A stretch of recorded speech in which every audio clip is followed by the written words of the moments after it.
Bicol University or BU, the premier university in the Bicol region, Philippines, is a SUC Level 4 institution by Department of Budget and Management or DBM standards, established on June 21, 1969 following the passage of Republic Act 5521. It has 17 colleges spread across its 7 campuses in the provinces of Albay and Sorsogon, with the College of Law and the College of Medicine as its latest addition, and recently the Doctor of Dental Medicine and Doctor of Veterinary Medicine.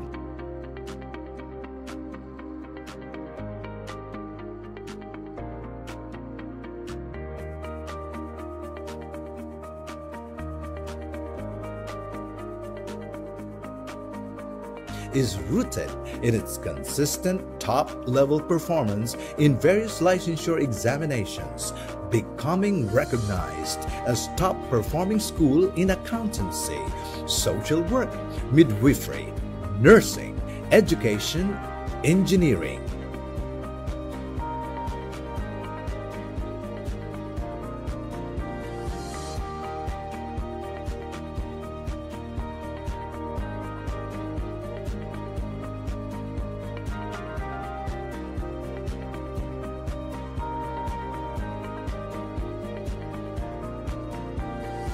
BU has been given its seal of excellence as CHED-recognized Center of Excellence in Teacher Education, Center of Development in Nursing Education, Center of Development in Fisheries Education, and Center for Higher Education Research. Its commitment toward national thrust and directions and in meeting the needs of its community beyond the university borders is reflected in its programs and projects as base agency for Bicol Consortium for Agriculture, Aquatic, and Natural Resource Research and Development or BCARD. Over the years, it has earned its place as one of the 22 leading state universities in the Philippines. Bicol University has also been recently rated as 3-star institution by the Quacquarelli-Symonds or QS Intelligence Unit, the independent compiler of QS World University Rankings. Bicol University has expanded its linkages to Europe and Southeast Asian universities.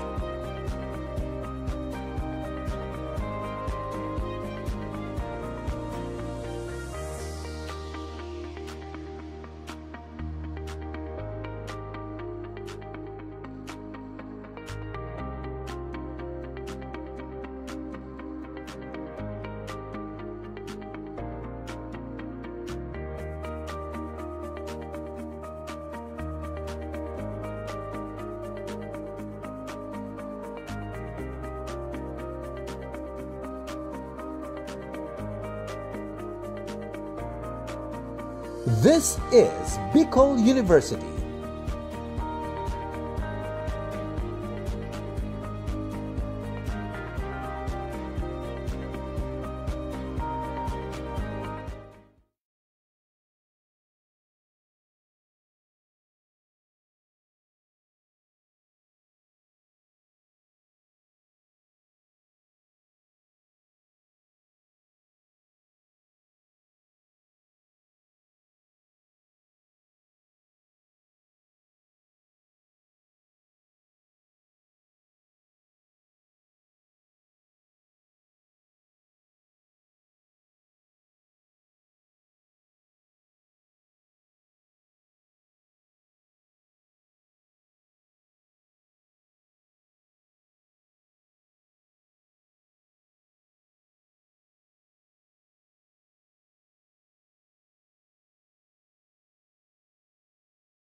Bicol University or BU, the premier university in the Bicol region, Philippines, is a SOOP Level 4 institution by Department of Budget and Management or DBM standards, established on June 21, 1969 following the passage of Republic Act 5521. It has 17 colleges spread across its 7 campuses in the provinces of Albay and Sorsogon, with the College of Law and the College of Medicine as its latest addition, and recently the Doctor of Dental Medicine and Doctor of Veterinary Medicine.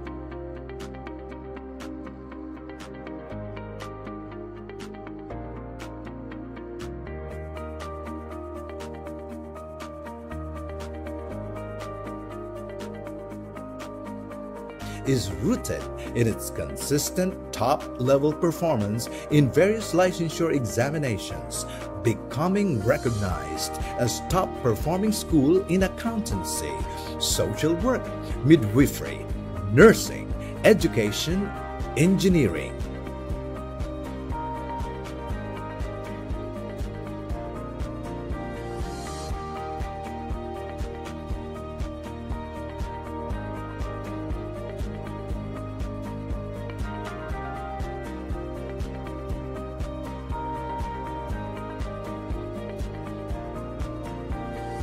BU has been given its seal of excellence as CHED-recognized Center of Excellence in Teacher Education, Center of Development in Nursing Education, Center of Development in Fisheries Education, and Center for Higher Education Research. Its commitment toward national thrust and directions and in meeting the needs of its community beyond the university borders is reflected in its programs and projects as base agency for Bicol Consortium for Agriculture, Aquatic, and Natural Resource Research and Development, or BICARD. Over the years, it has earned its place as one of the 22 leading state universities in the Philippines.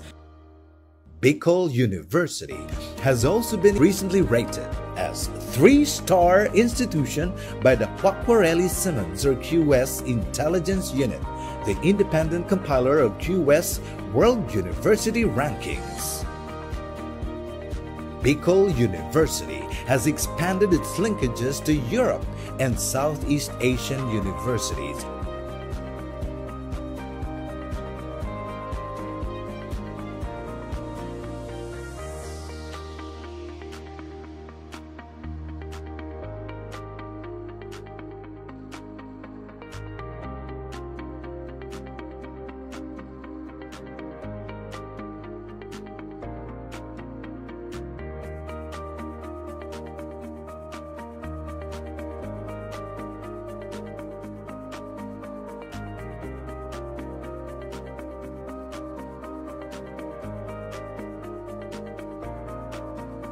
This is Bicol University.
Bicol University or BU, the premier university in the Bicol region, Philippines, is a SUP Level 4 institution by Department of Budget and Management or DBM standards, established on June 21, 1969 following the passage of Republic Act 5521.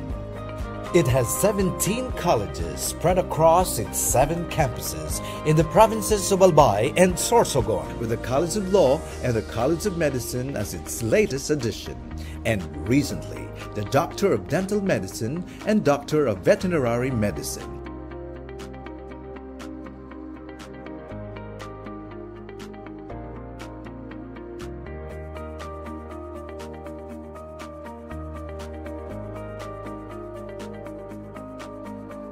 Is rooted in its consistent top-level performance in various licensure examinations, becoming recognized as top-performing school in accountancy, social work, midwifery, nursing, education, engineering.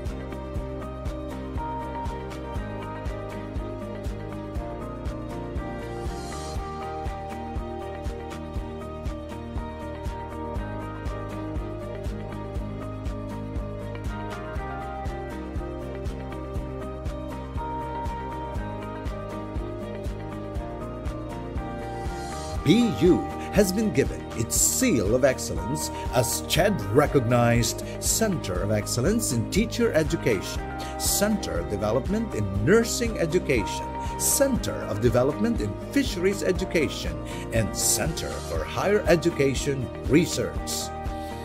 Its commitment toward national thrust and directions and in meeting the needs of its community beyond the university borders is reflected in its programs and projects as base agency for Bicol Consortium for Agriculture, Aquatic, and Natural Resource Research and Development or BCARD. Over the years, it has earned its place as one of the 22 leading state universities in the Philippines. Bicol University has also been recently rated as 3-star institution by the Quacquarelli-Symonds or QS Intelligence Unit, the independent compiler of QS World University Rankings. Bicol University has expanded its linkages to Europe and Southeast Asian universities.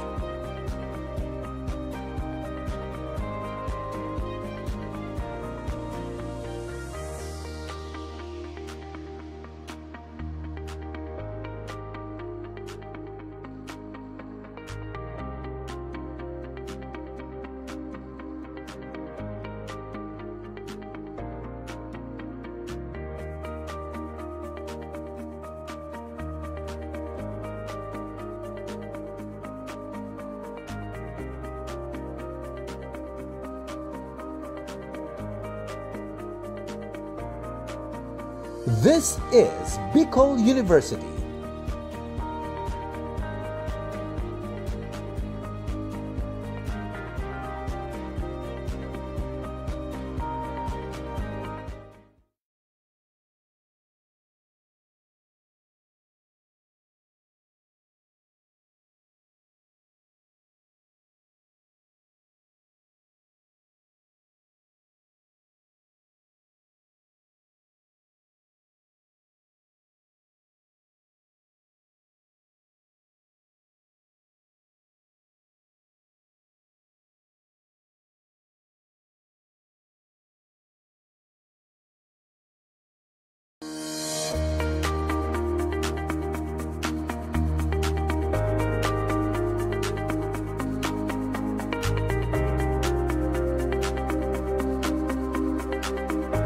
Bicol University or BU, the premier university in the Bicol region, Philippines, is a SUP Level 4 institution by Department of Budget and Management or DBM standards, established on June 21, 1969 following the passage of Republic Act 5521. It has 17 colleges spread across its 7 campuses in the provinces of Albay and Sorsogon, with the College of Law and the College of Medicine as its latest addition, and recently the Doctor of Dental Medicine and Doctor of Veterinary Medicine.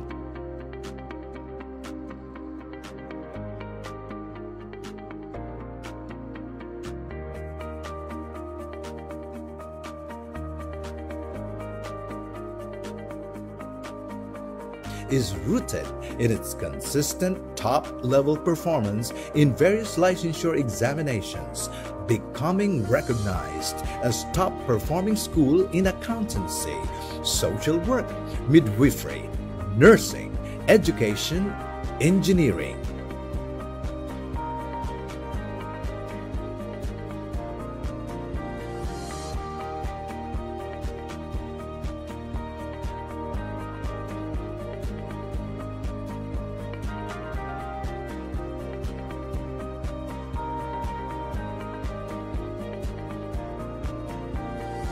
BU has been given its seal of excellence as CHED-recognized Center of Excellence in Teacher Education, Center of Development in Nursing Education, Center of Development in Fisheries Education, and Center for Higher Education Research. Its commitment toward national thrust and directions and in meeting the needs of its community beyond the university borders is reflected in its programs and projects as base agency for Bicol Consortium for Agriculture, Aquatic, and Natural Resource Research and Development, or BICARD. Over the years, it has earned its place as one of the 22 leading state universities in the Philippines.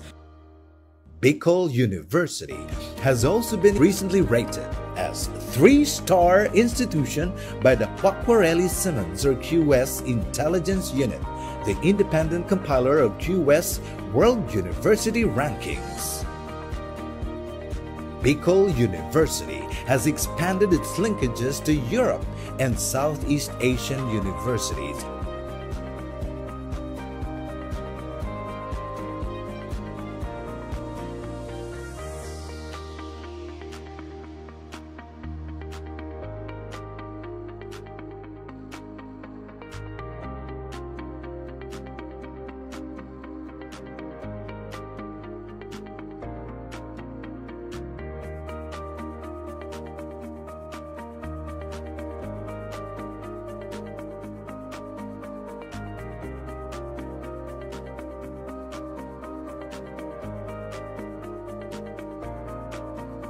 This is Bicol University.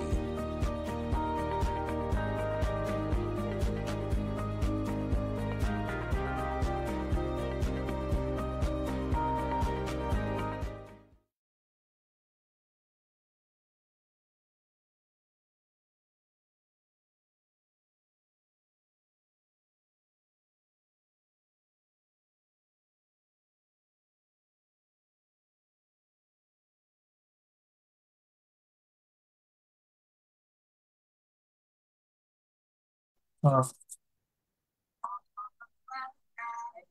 hindi ko sorry. Mag-explain yung tanong ko. Literal box sagot yun.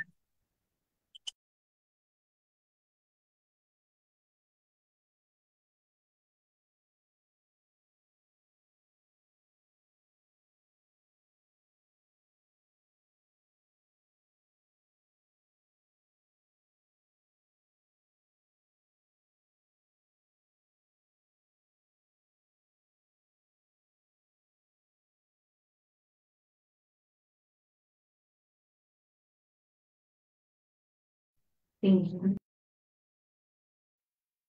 Good afternoon, everyone. You may invite now your friends to join the Zoom meeting as we will begin in a few minutes. And as we wait for others to join in, you may now fill out the registration form. The registration link is posted in the chat. Thank you.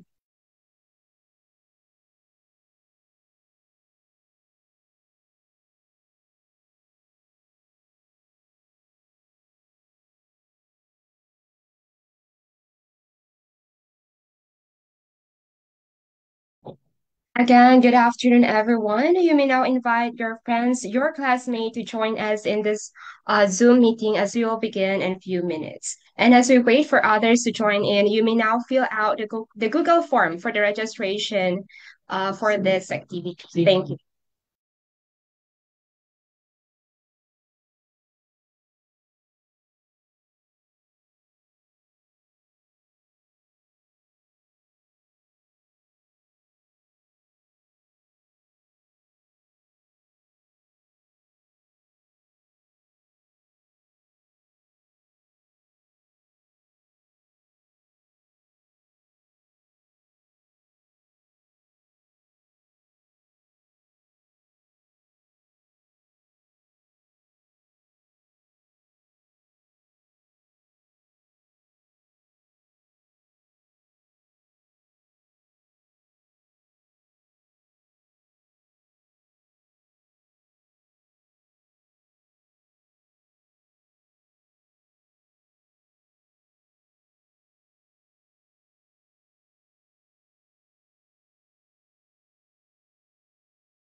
In Manila, hindi ka ba nilalamig? And it's been raining in Manila, hindi ka ba nilalamig? But if it's raining in Manila,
Recording in progress.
Bicol University or BU, the premier university in the Bicol region, Philippines, is a SUP Level 4 institution by Department of Budget and Management or DBM standards. Established on June 21, 1969 following the passage of Republic Act 5521.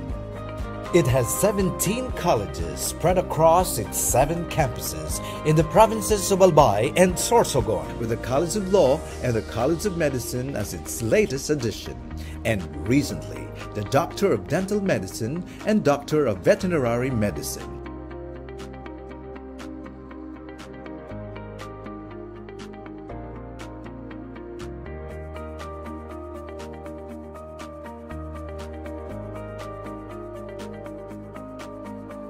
Is rooted in its consistent top-level performance in various licensure examinations, becoming recognized as top-performing school in accountancy, social work, midwifery, nursing, education, engineering.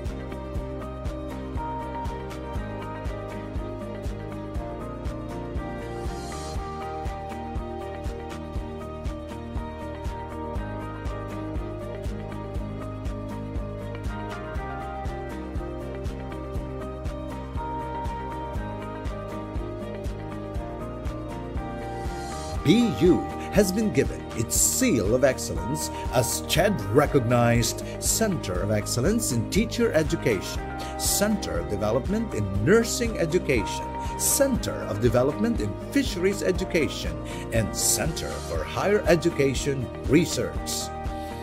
Its commitment toward national thrust and directions and in meeting the needs of its community beyond the university borders is reflected in its programs and projects as base agency for Bicol Consortium for Agriculture, Aquatic, and Natural Resource Research and Development, or BCARD. Over the years, it has earned its place as one of the 22 leading state universities in the Philippines.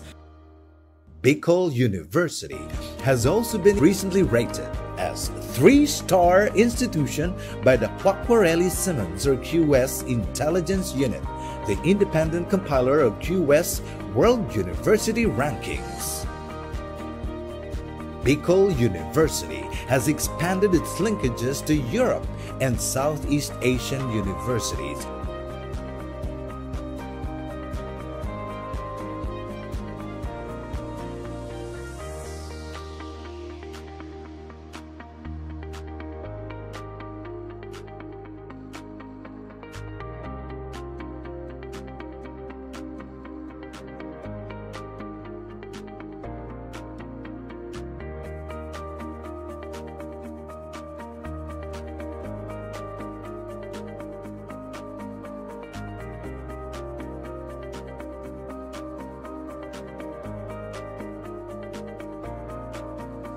This is Bicol University.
Joining us today.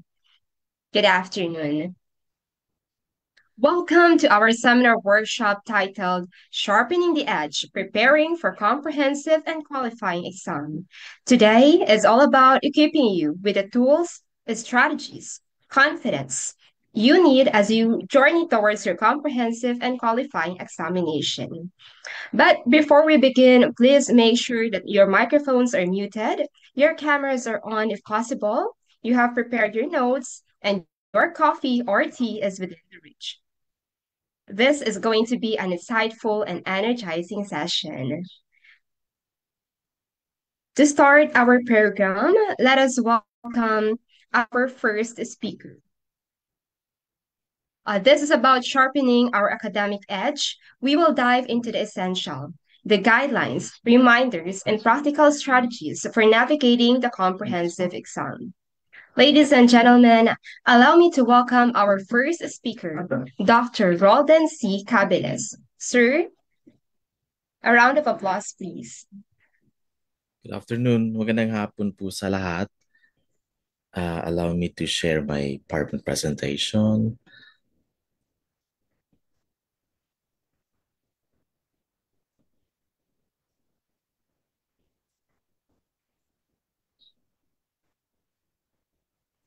All right. Can I confirm if you could already see my PowerPoint presentation? Okay na po ba? Yes, sir. Okay. Thank you, Miss Hannah.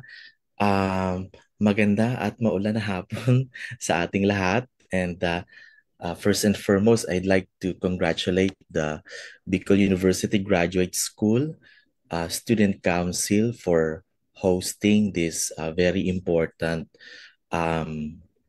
conference or seminar, which will provide our participants a clearer view on how to take the comprehensive examination and the qualifying examination.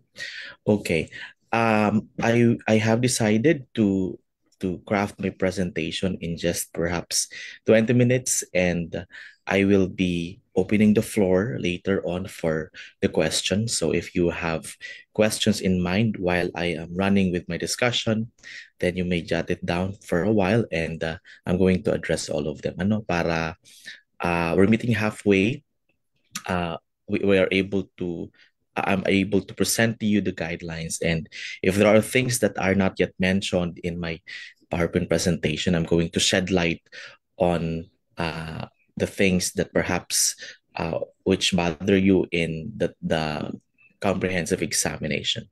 Okay, so I was tasked by the council to discuss the guidelines and tips for comprehensive examination, and I have broken them into two significant topics. First, the comprehensive examination discussion, and the second is the discussion on the tips. Okay, so definitely our comprehensive examination is anchored on the issuance of the university, which is the Administrative Order number 688 series of 2022, which provides us the guidelines for the conduct of comprehensive examination in the BU Graduate School. And this is the implementing guidelines for based on our graduate program manual of operation. And I think all of you have been given a copy of the manual of operation during the enrollment. The specifics of which are found in the Administrative Order number 688 series of 2022. And if you don't have the hard copy, you may visit our open access drive. There is a copy of our policy there. Just look for the issuances.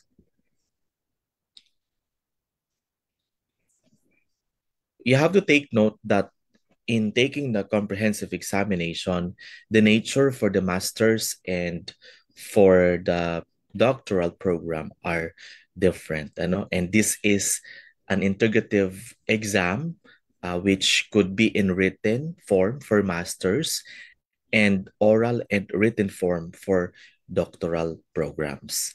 Whereas for master's, you are tested, your competence is tested along foundation courses, major courses, or your field of specialization, while our doctoral students cover the foundation courses, the major courses, and the cognate courses.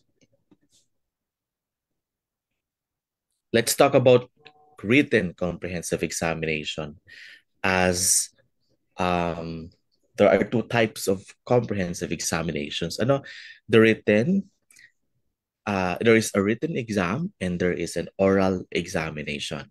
And the results of the written comprehensive examination is a requirement for master's programs before they can propose their study. While for PhD or EDD programs, the requirements is the passing of the written comprehensive examination and at the same time, the oral comprehensive examination. For written comprehensive examination, the following guidelines and procedures shall be observed. The written comprehensive examination is given by the department.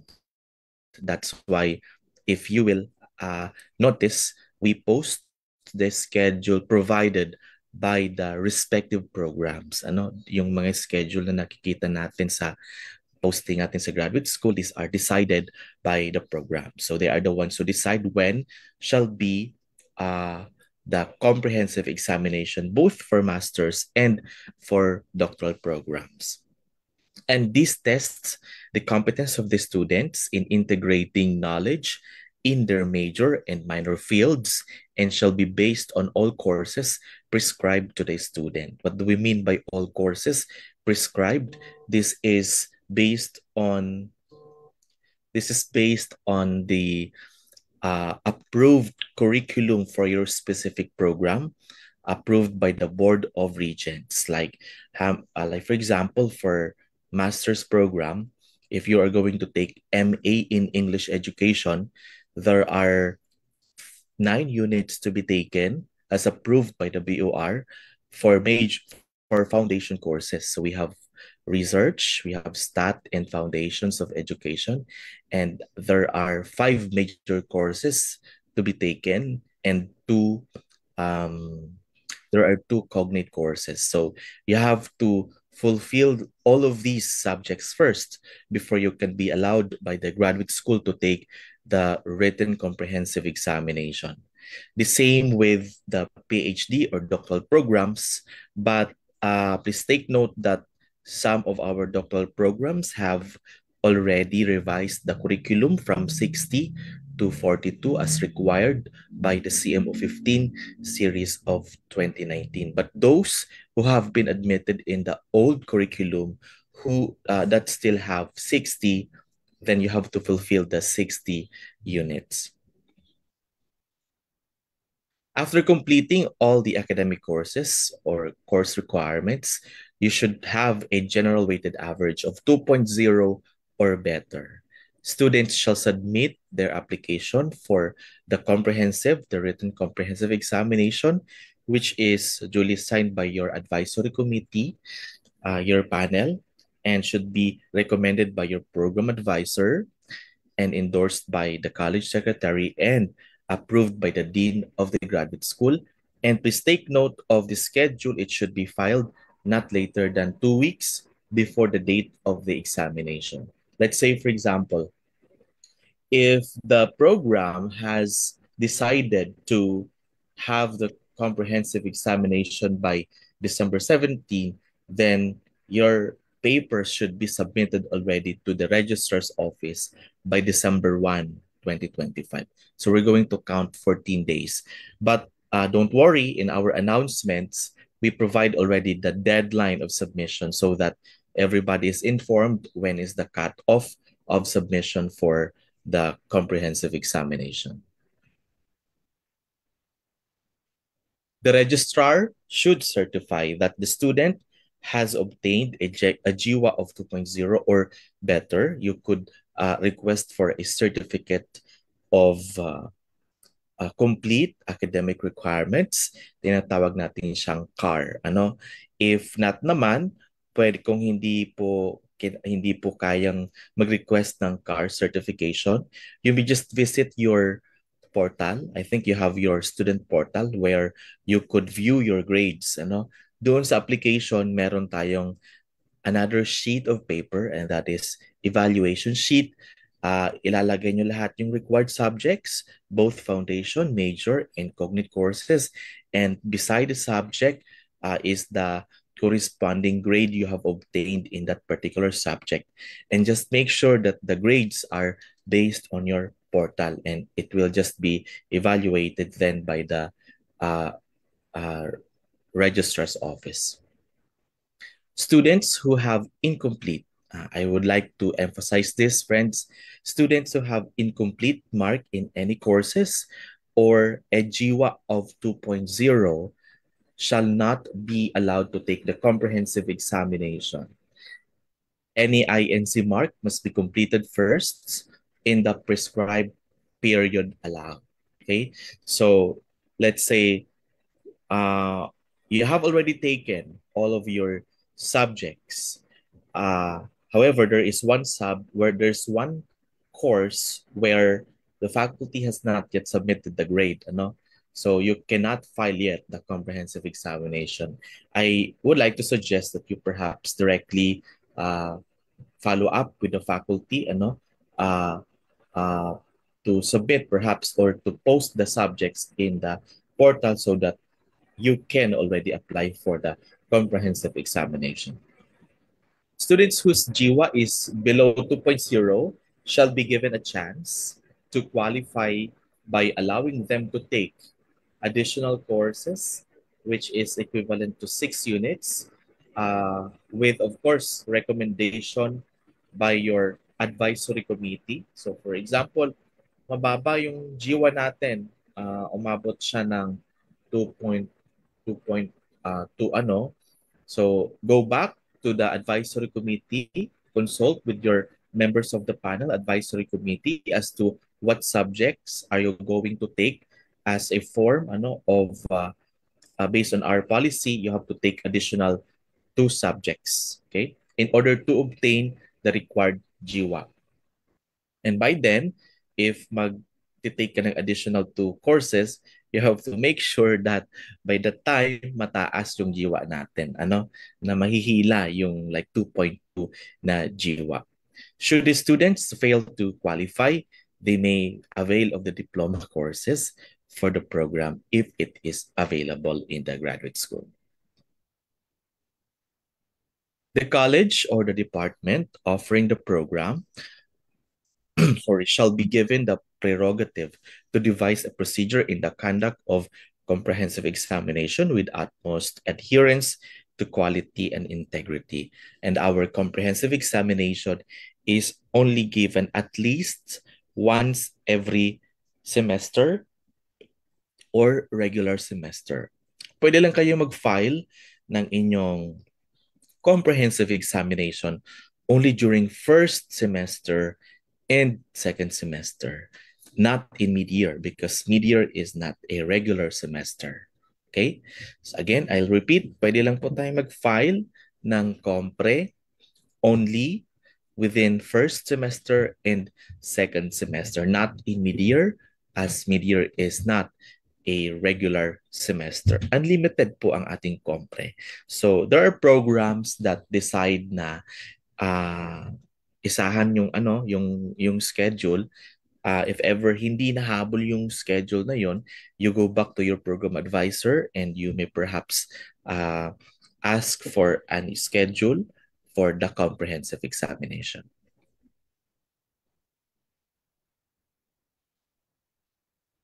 Students who fail the comprehensive examination on their first attempt shall be given another chance. However,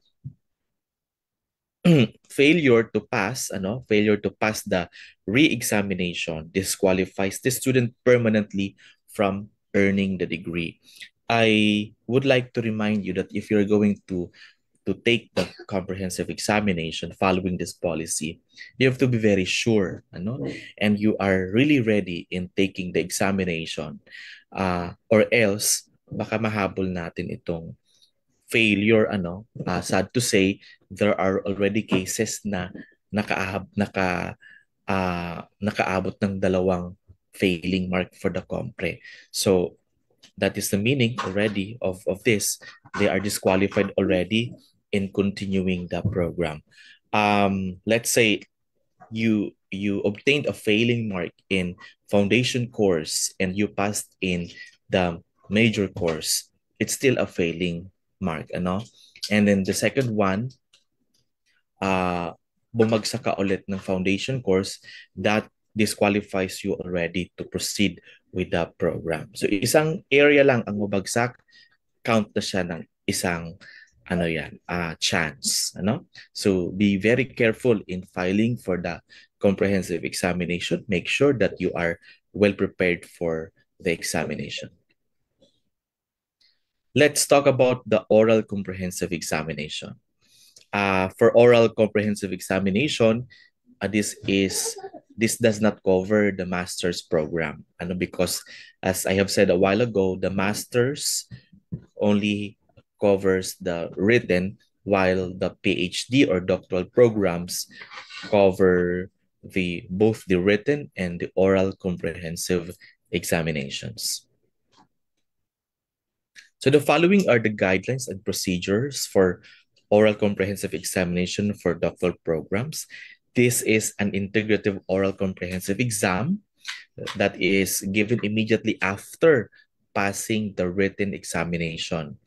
And the details of the examination shall be left to the discretion of the advisory committee or your panel, which covers likewise the foundation courses, major courses, specialization, and cognate courses. That's why importante sa mga PhD students and doctoral students na meron kayong advisory committee before you proceed to the second semester of residence because of these cases. To pass the oral comprehensive examination, a unanimous vote of the committee is required.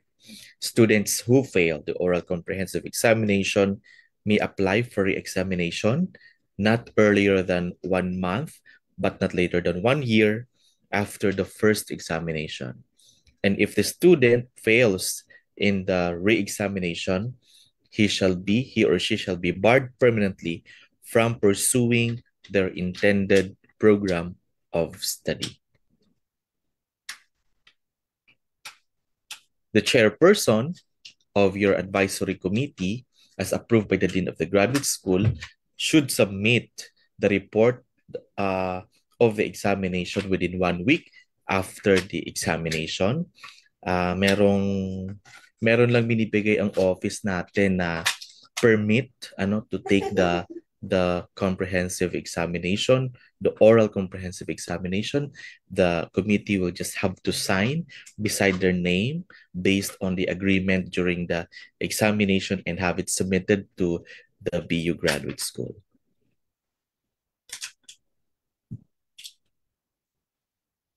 All right.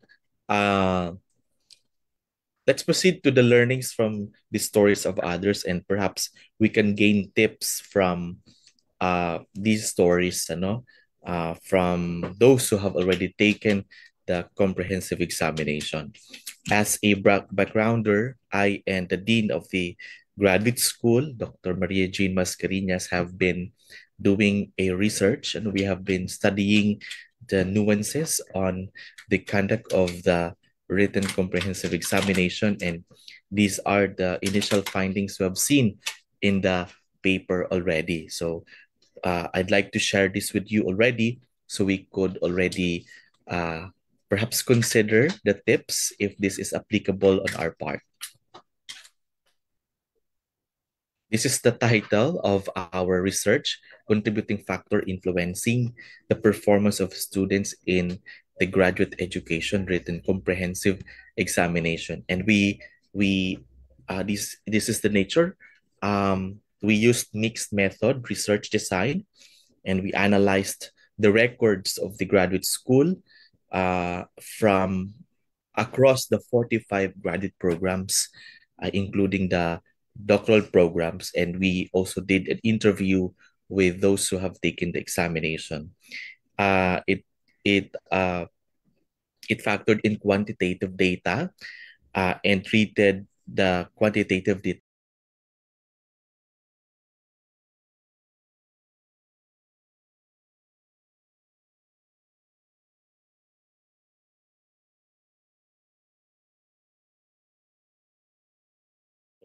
And Teacher Mars, paano po pag hindi ako pumasa? Next slide, ate. Will always be a window. Slow progress is still progress. So dance with the breeze. Teacher Mars, iiyak ako, umiyak ka. It's okay to cry. You know, some of us don't want na umiyak siya.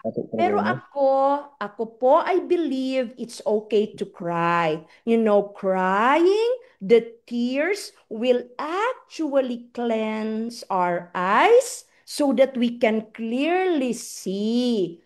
Tears are meant to clean our eyes so we can clearly see. If ever you did not pass, sabi baga ni Sir Dan, may second chance ka pa naman. Okay, so give it your best, a second chance. Bugs, BU Graduate School will not close your door on you if you did not pass kasi may second chance pa.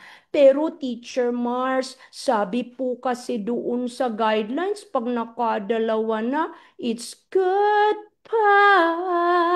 sa program. Pero friends, mag-goodbye man sa grad school, it's not the end of everything. Opo, life is a series of thousand tiny miracles. If you did not make it for two times na, and Bobs will say, sorry, you will not be admitted na muna sa program kasi you did not pass na.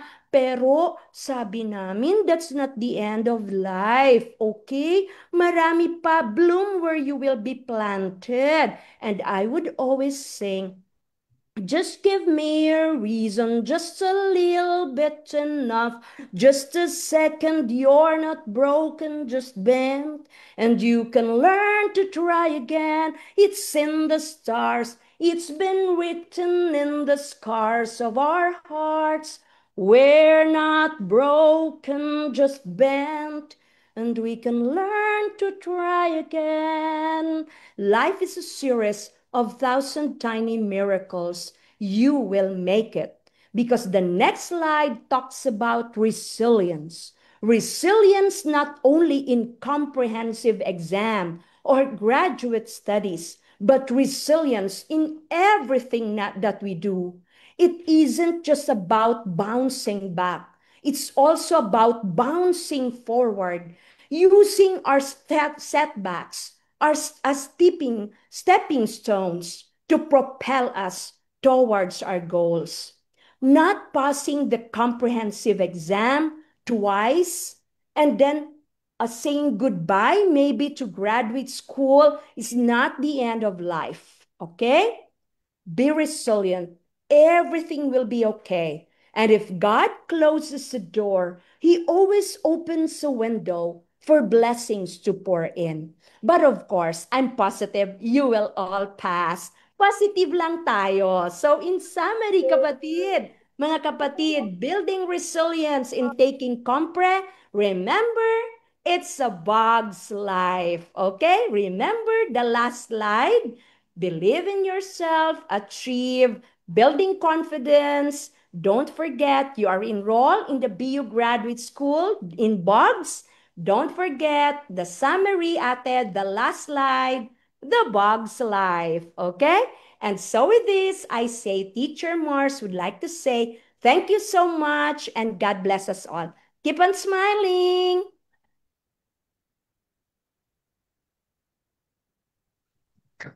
Okay, thank you so much, Dr. Rico. And I guess the participants really enjoy the talk that we have or that we are having today. So for our participants here in the Zoom meeting and even on our Facebook Live, if you have any question, please chat it. Thank you. Golden Bastard.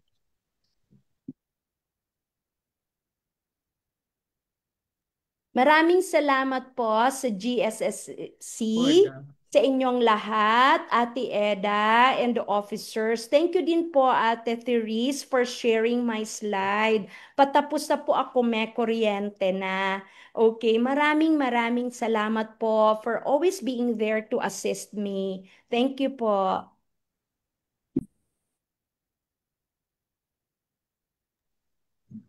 Yes, thank you so much too, ma'am, for giving us your time to be here with us. And again, for our participants, if you have any question, you may send it here po.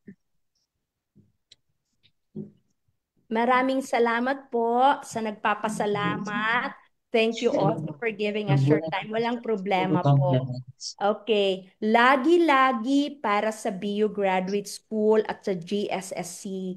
Alam niyo po, friends, na-prepare ko na po ito noong una pa. Doon nang sabi po kayo na mamumove, wala ako, nasa Bohol, nalungkot ako. Sabi ko, ay, well, di ko share yung Bugs Life ko kasi love ko po yan sila Ate Eda, yang kayo po sa graduate school. Member po ako ng graduate school faculty. So, glad and happy to be of service always. Thank you po. I think, ma'am, we don't have any question. Rather, we have here Yes po. compliments saying, ang galing ni ma'am. Thank you po for inspiring us. God bless Thank po. you very much. God bless you Yes. all. Okay na? Same certificate. And I think at this moment, we will now come to the awarding of Certificate of Appreciation. The same certificate and token will be given to Dr. Marsha Corazon P. Rico in grateful appreciation for sharing her invaluable insights as resource speaker during the Sharpening the Edge, preparing for comprehensive and qualifying exam. Once again, thank you so much, ma'am. Salamat din po and God bless you all. Take care.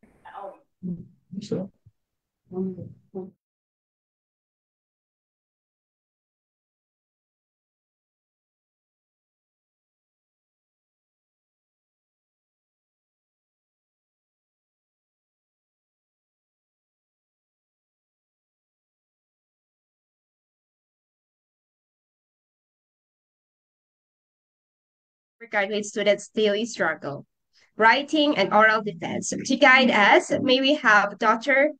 Irene Morale, faculty of BU Graduate School. Ma'am?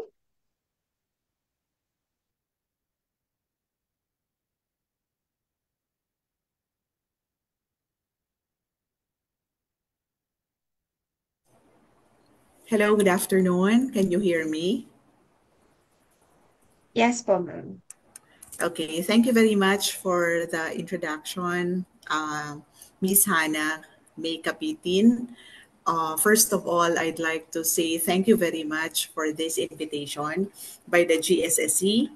Of course, maraming salamat din po at magandang hapon sa ating Dean of the Graduate School, Dr. Jane Mascarinas, and then the advisor, Ma'am Eda Adornado, the officers of the Graduate School Student Council, the College Secretary, Sir Roldan Cabiles.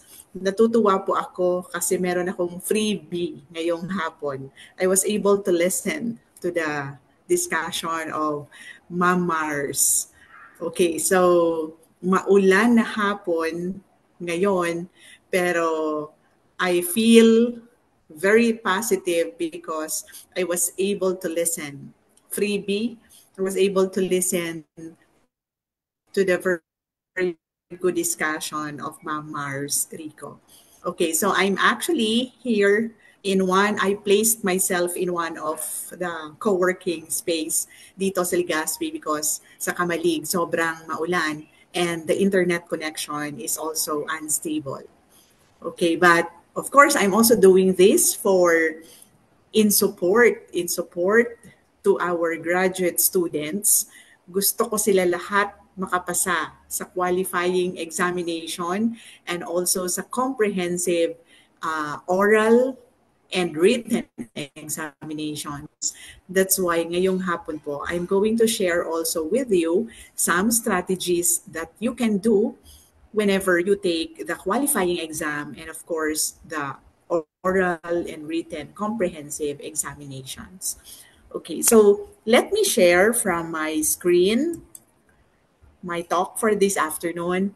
I'm going to proceed with my discussion po, and then just in case you have questions that you would like to ask me, please feel free to ask after my discussion po.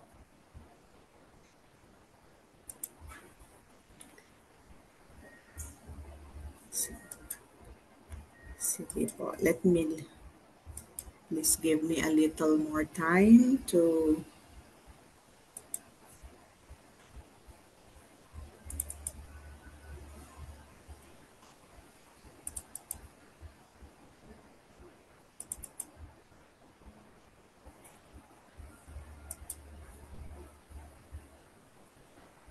ayaw niya mag-display, Miss Therese. Okay, so I think I will just request you please to share on screen my PowerPoint presentation.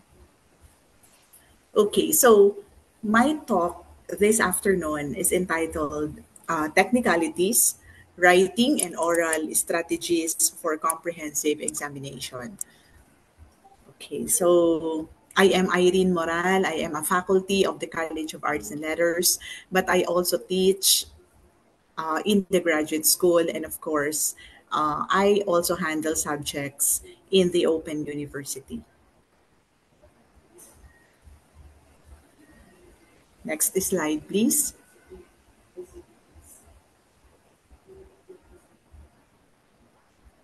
Hindi siya, Ma'am Therese, gumagalaw sa screen ko. Okay.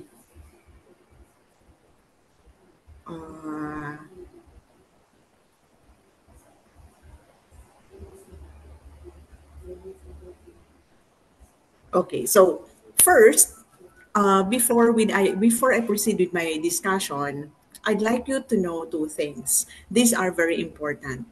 That number one, as a professional and as a graduate student, it is very crucial to write and speak well. Of course, there's no perfect communicators.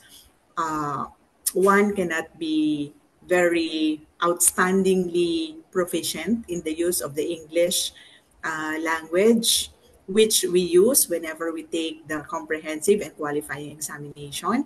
However, what is important is that we're able to express our thoughts whenever we write and whenever we speak, and our message is clear to the receiver of what we are conveying. And then number two, everyone has the basic skills to communicate effectively, verbal, nonverbal, and written.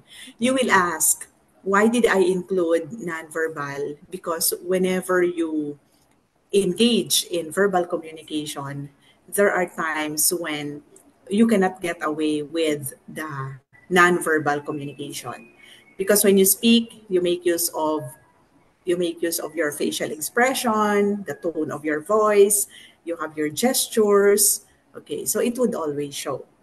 So why does effective communication skills matter?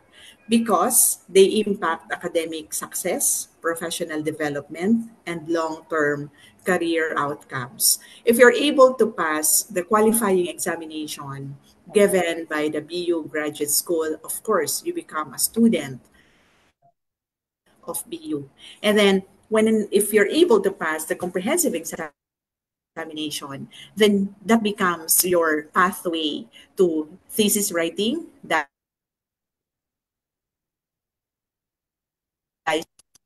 and also difficulty in in defending your thesis proposal, and then later on having your final defense. Okay, and then number two, they aid in building professional networks and relationships. So sometimes you do not only become a speaker, you do not only become a speaker in your school, but sometimes you are also invited to speak and present your paper in conferences.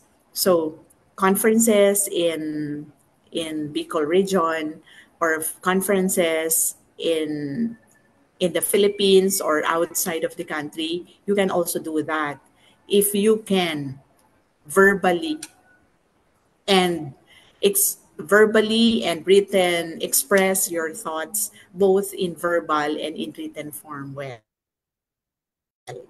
Okay, and then the third one, they enhance teaching and mentoring roles.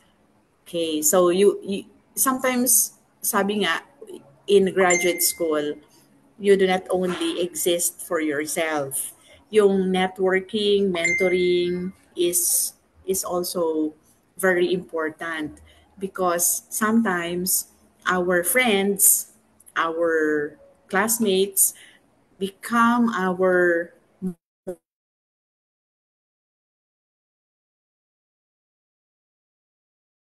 mentors, become our continue with our studies in the graduate school. Okay. And then the next one is they improve career prospects and employability. So if you're not happy with your work right now, you're not happy working in the private school, then there's a chance for you um, to go to public service, or you also apply work in colleges, state universities. Okay, you can also do that. And then they translate research for broader impact. So if you are good both in speaking and in writing or in communicating, it's easy for you to do research.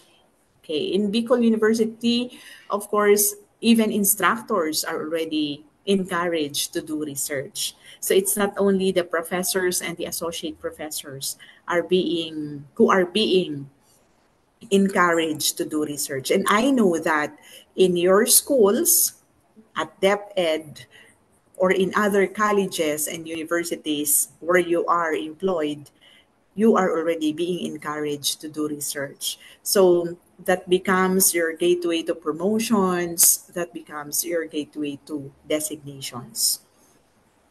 Okay, let's have the next slide, please.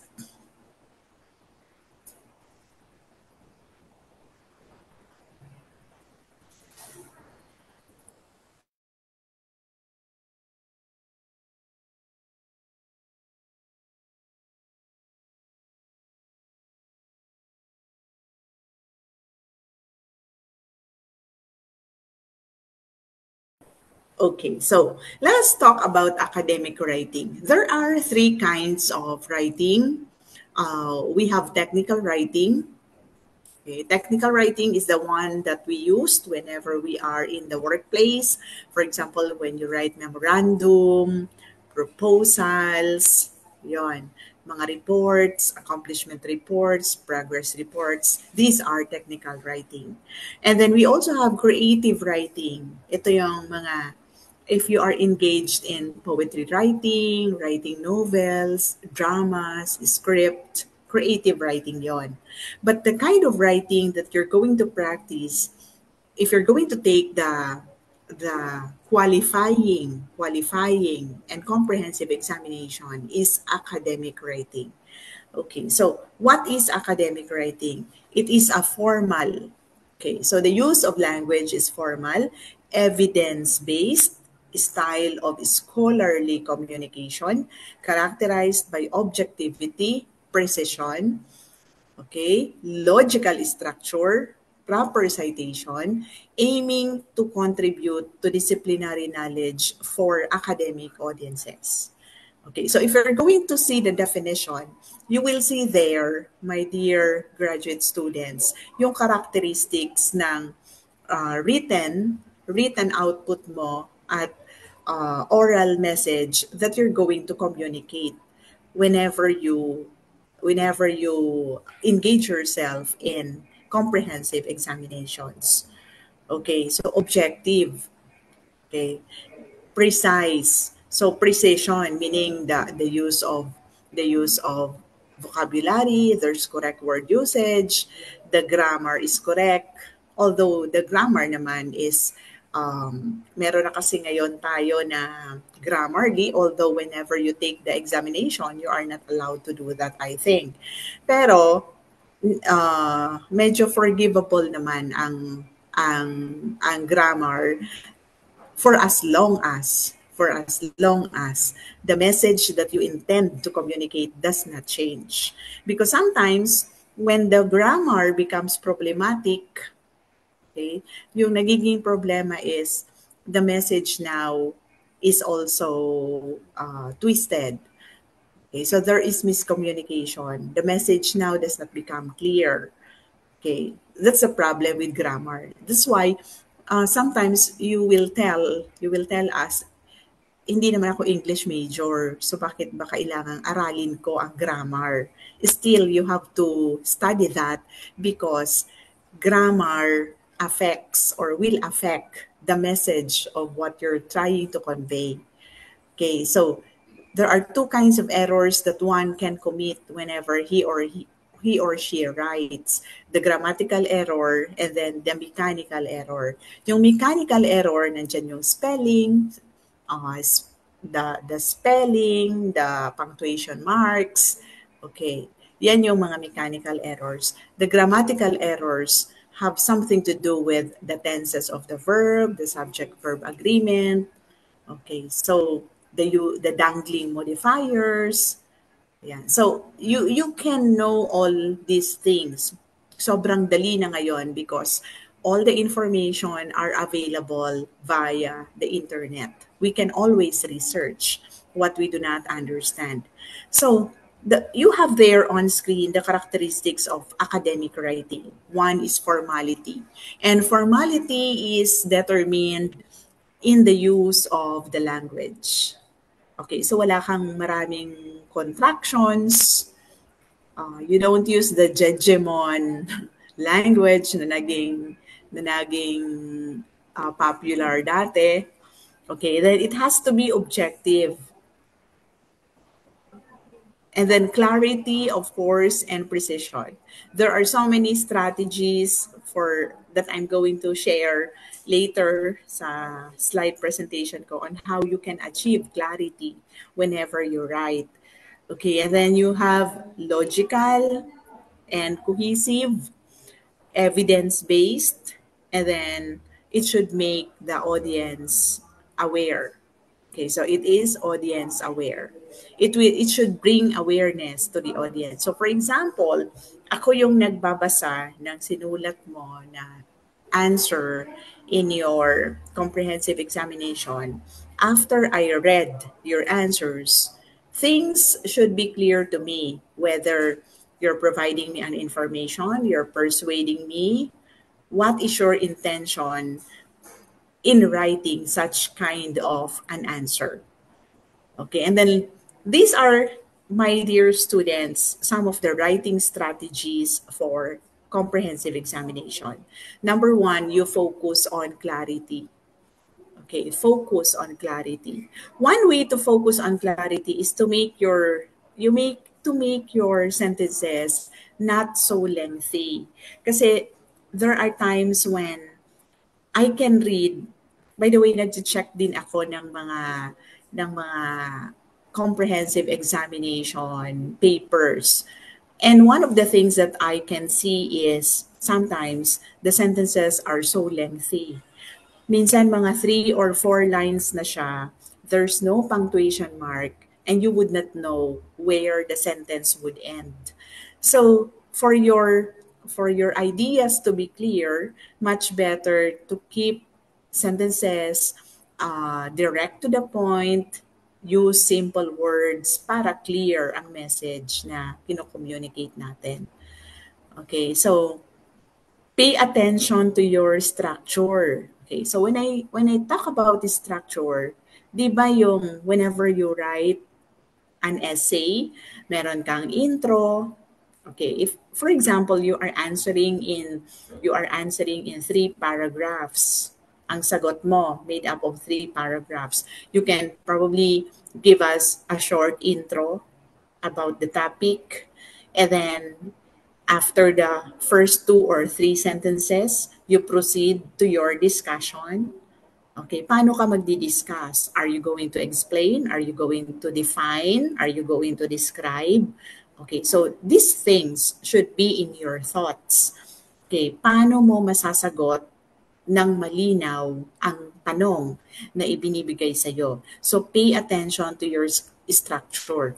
And a good structure, whenever you answer, always have an intro, body, and of course, conclusion.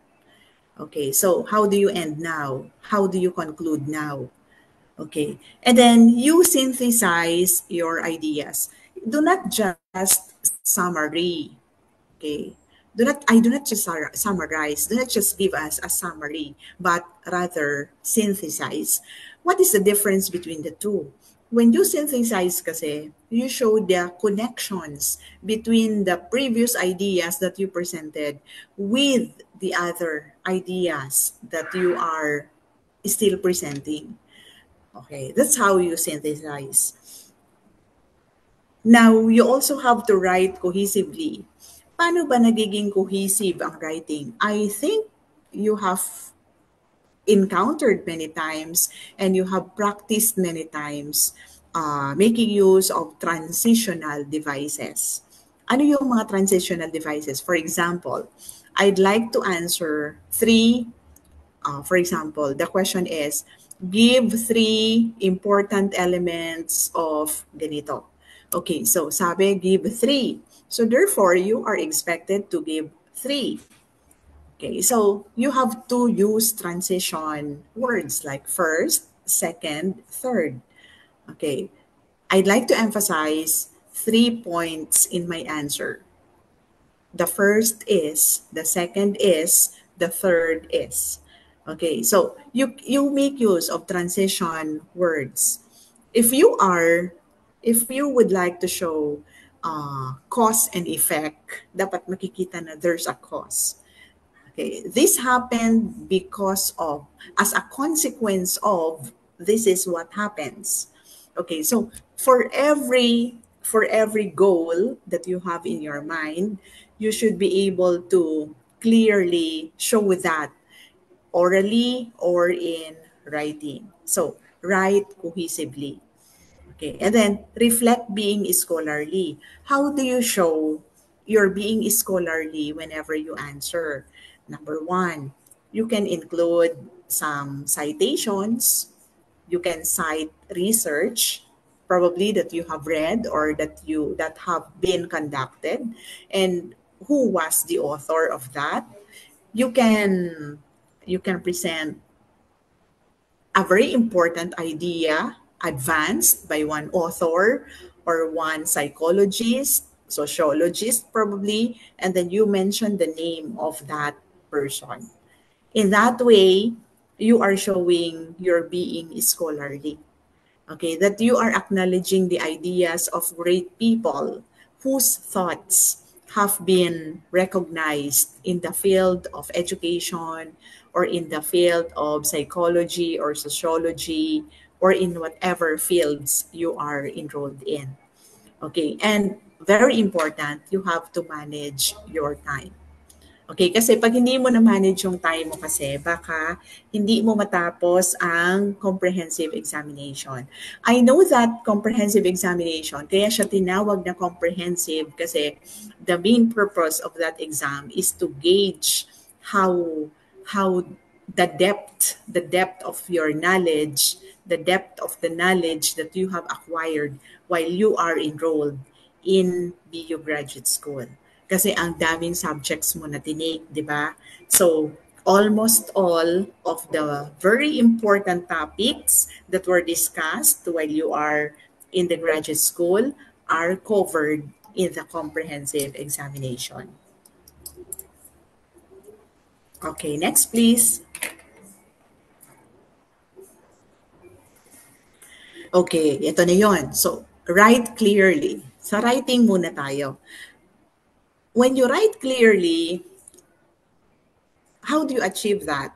Number one, you use specific, precise words. Okay, wag yung mga vague, wag yung mga general terms. For example, equipment. Nagme-mention ka in your discussion about equipment. You have to be precise.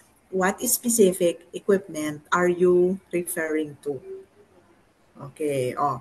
One error by the way na lagi kong nakikita is yung equipments. Nilalagyan ng S yung equipment. Yung equipment, palagi siya na no S. Equipment, kahit sobrang dami pa niya, i-enumerate mo, that is still equipment. Cannot be equipments. Okay, so equipment. So, ano pa? Are you referring to the laptop? Specify that. Okay, because we lack equipment, important equipment in school nowadays. Like, ano ba tong mga equipment na ito? And then, when you mention about staff, you need to name kung ano siya. What is the position of that specific person in office? So, data encoder ba siya? Cashier ba siya? Okay, and then requirements. Mention all the requirements. Okay, and then position. Do not just say position, but you have to be precise. I gave there an example, master teacher too. Okay, next please. Another strategy to write clearly is to observe structure. Okay, this is what I was telling a while ago. You introduce your main idea, you provide details, give examples, provide explanation, and provide concluding statements. So, whenever we take examination, titingnan po natin yung instruction. So, pag sinabi niya na enumerate and discuss, enumerate and discuss. So, pag enumerate, that means to say, marami siya. So, it can be 3, it can be 4, or it can be 5. Kasi enumerate and discuss.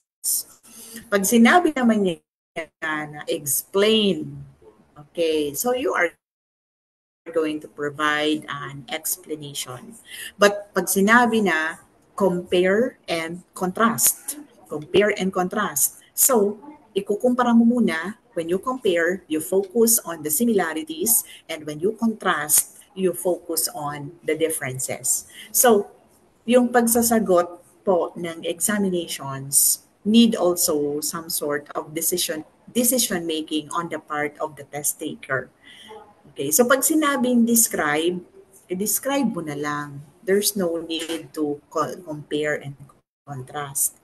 Okay, so when you describe, you focus on the characteristics, you focus on the qualities.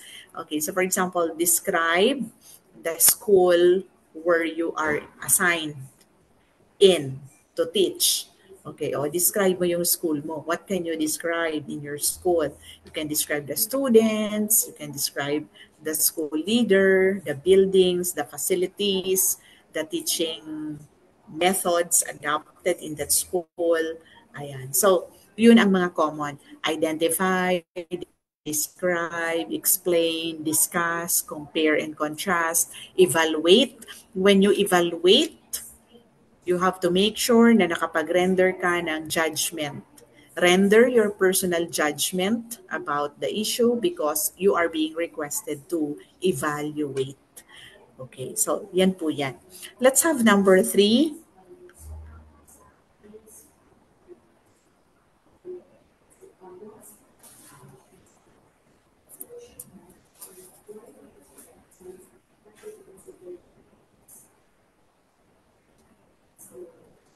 Okay, so for our number 3, wala na bang number 3 doon? Okay, sige. Mamaya pa yung number 3. Dito pala muna tayo. Kinds of paragraph structure based on purpose. Okay, this is also true whenever you're giving answer sa examination. Sometimes you are asked to describe. Number 2, you are being requested to narrate. So, for example, pag sinabi, narrate a personal experience and share the very important insights that you gained from that experience. So, narrate. So, pag narrate ka, pag nag-narrate ka, that means to say, nagkukwento ka. And then, sometimes you are being asked to writing is informative. So you just provide an information.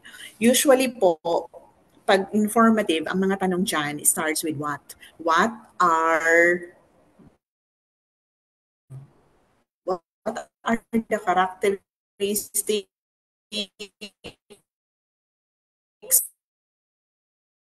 of an inclusive learning environment? What are the characteristics of what are gender fair school? And then can be persuasive or argumentative when you are being asked to share about your stand on a critical issue. Yan, evaluative yan. So you get engaged or you get involved in different methods of paragraph development. You can define, okay? Usually, when you introduce a term na medyo mahirap maintindihan, you can define it. So, begin with a definition and then provide examples, illustrate it. When you illustrate, you show. Okay, for you to be able to show, kahit hindi nakikita ng isang tao, orally or in written, you provide adjectives. You provide descriptive words. Okay, so for example, person. Pag person ang i-describe mo, ano ba ang pwede mong gamitin na mga parameters? So you describe the educational attainment, you describe the physical attributes, you describe the social characteristics of the person. Ayan. Okay, so you can illustrate, you can show. And then comparison and contrast, I explained earlier that you compare, you focus on similarities. When you contrast, you focus on the differences. And then cause and effect. And then describing a process. So pag process, ang hinihingi po sa inyo, you need to discuss the step-by-step process. So if you are being asked, describe strategic planning as a process. O, paano ba siya? Describe strategic planning as a process. Describe student assessment as a process. Yan. Describe research as a process. Okay, so you need to discuss the step-by-step process of how to do it. Okay, next is classification. When you are made to classify. For example, classify your school based on the following. Ayan. And then the last one, you have your analogy. Okay, analogy. So it's like you compare one school from another similar entity. That's analogy. Okay, number 4, be scholarly, support claims with evidence and citations, demonstrate critical thinking. Okay, this is very important whenever you write. Kasi yung critical thinking kasi, kusang lumalabas doon sa sinulat mo. Sometimes, critical thinking comes in, especially when you share your thoughts. Okay.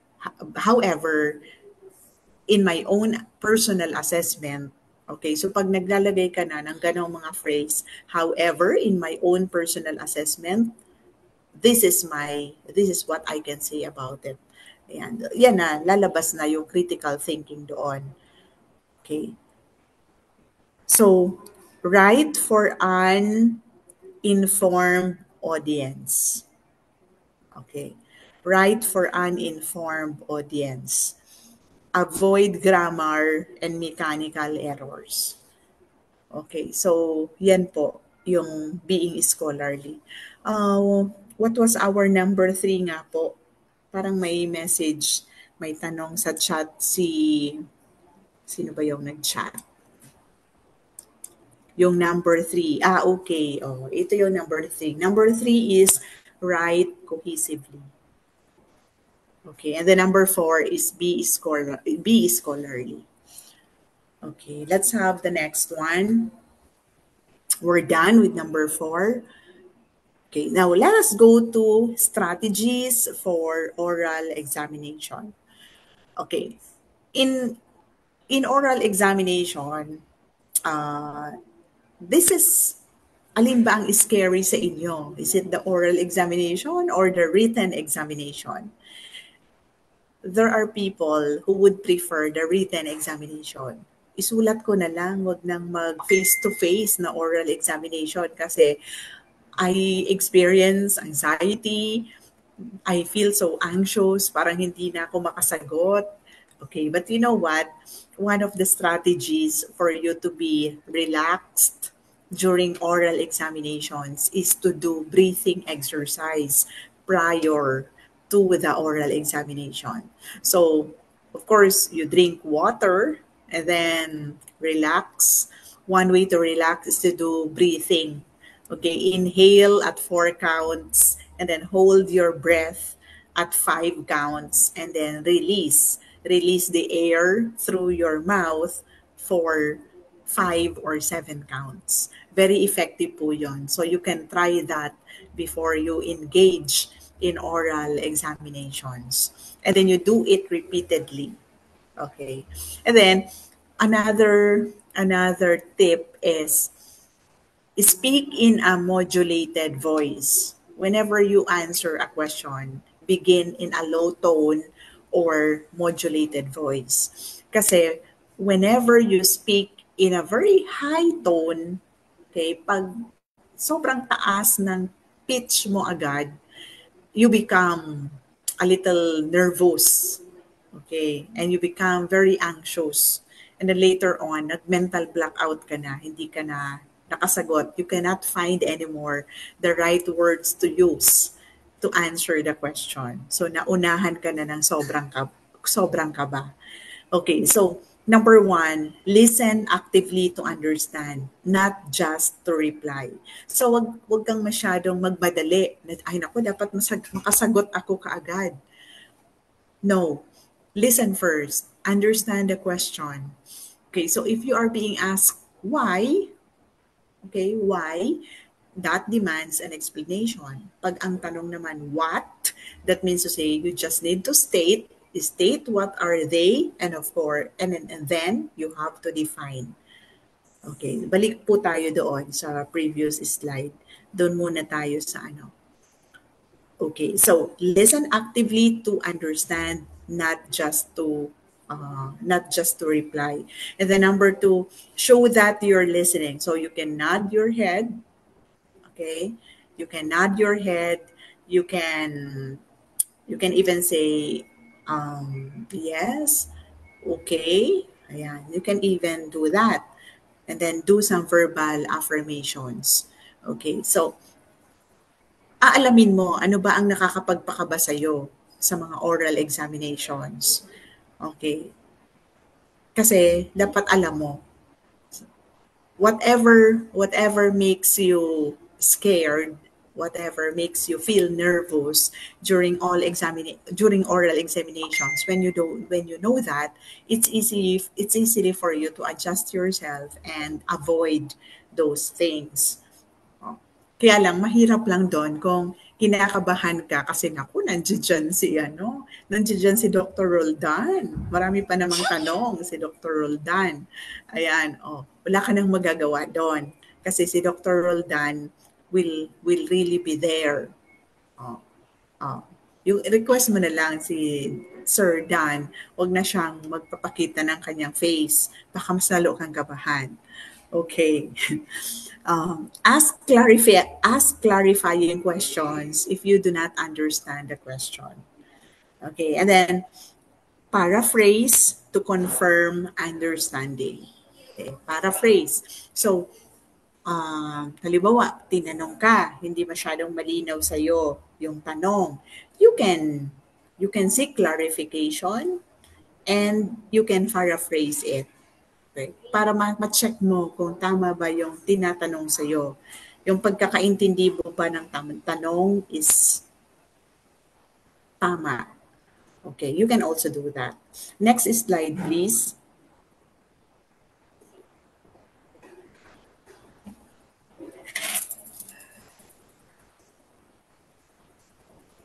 Okay, so these are some of the nonverbal cues that matter also in oral examinations. Okay, so tone and pacing of voice. Okay, so the tone really matters. Okay, so you do not sound very antagonistic whenever you answer questions. The pacing of voice need not to be very, very fast, need not to be too slow then. Okay, facial expression should show that you look pleasant.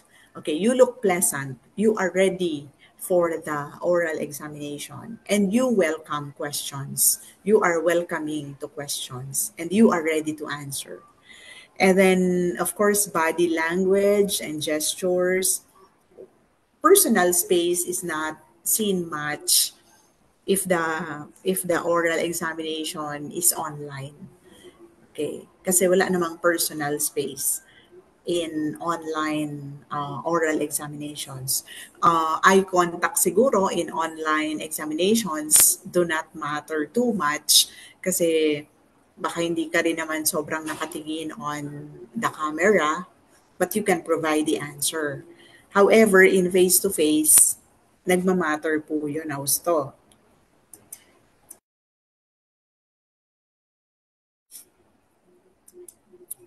Okay. Now, let us take note of some barriers to effective communication. Okay. Physical noise distance. This is true for oral communication, but not so much with written communication. Psychological noise is true in both oral and both written. Whenever you are asked a question and you are worrying about something, sometimes you could not answer at once. There are even times when you provide a different answer and you are not able to hit the right answer to the question. Kasi merong some psychological noise na nangyayari sa'yo. Tinatanong ka pa lang, iniisip mo na kung papasa ka sa qualifying exam or sa comprehensive examination. So you were not able to enjoy the present moment. You were not able to put yourself in the present situation kasi nag-worry ka na ng gusto. So, stress, biases, mindset, yan, sunod-sunod yung activities mo and then all of a sudden, sinalang ka for an oral examination. So, windang-windang ka pa ng gusto, you would not know how to answer in a very relaxed manner. Okay, semantic noise. Semantic noise, ito yung language. For example, you are not very fluent in Filipino, you are not very fluent in the use of the English. This happens, halimbawa, language barrier. You are from Sorsogon, tapos ginamitan ka ng mga words na kamalignon or wasnon or from Libon, and you would not understand what is that all about. Or sometimes there's one word introduced to you, used to you, but your interpretation of that word is different. Okay, for example, procrastination. Procrastination, ano ba yun? I do not understand it. Kasi first time mong narinig yung word na yon. or ginamitan ka ng word na conflagration. Conflagration, ano ba yun? I do not understand. So sometimes you encounter some noise. Okay, but when the technique is, if you don't understand a word or something in the question, always ask. Lalo na pag oral communication ang exam. Jargon differences. Cultural, ayan, norms, traditions, context. Okay, magkaiba ang context. For example, promotion in state universities is different from promotion at the Department of Education. Teaching in college may have differences with teaching in high school or in senior high school. So, magkaiba ng context. So, whenever there are some issues that are raised, sometimes we encounter some noise, cultural noise, because of differences in culture. And of course, the last one is technological. Poor connectivity, over-reliance on digital tools may also be barriers. So before you take qualifying exam or comprehensive examination, whether it be orally or in written, you need to make sure that the Wi-Fi connection is good, lalo na if you are enrolled in the Open University. Kasi during the qualifying exam, oral examination, you cannot use that as an excuse. Lalo na pag naka-schedule naman ang oral examination mo. Okay, so poor connectivity, over-reliance on digital tools. Okay, next please. Okay, so this is from a different source, but it actually covers almost all of the barriers to effective communication that were mentioned or are mentioned by other writers or authors of effective communication books. Ayan, organizational barriers, personal barriers. Personal yung mga you are the ones who are in control of these factors. Physical barriers and environmental barriers are closely related, pero dyan napaghiwalay siya. Emotional barriers, ito yung if you are hurt, if you are heartbroken, if you are having some problems, ayan, nagiging emotional ka. And when you are emotional, definitely your taking of an examination will also be affected. Okay, because probably your thoughts are not in what you are writing or in what you are saying, but you are focused. You are concerned about your emotions. Okay, language barriers. Okay, pag medyo you have problems with writing, and then you have so many problems with oral communication, kasama siya sa language barriers. Perceptual barriers is more of the listener. Okay. Tama naman yung sinulat mo, kaya lang yung nagbasa, may ibang interpretation sa sinulat mo. So you have perceptual barriers. Magkaiba ang perception natin sa issue. Okay? Sa issue ng gender fair or gender equality in the workplace, gender equality in the classroom, magkaiba ang perception natin. Okay, that can be a barrier to effective communication. Okay, so gender barriers, and of course, you have semantic barriers. Okay, so all in all po, that encompasses all the other barriers to communication. Okay, let's have the next slide, please.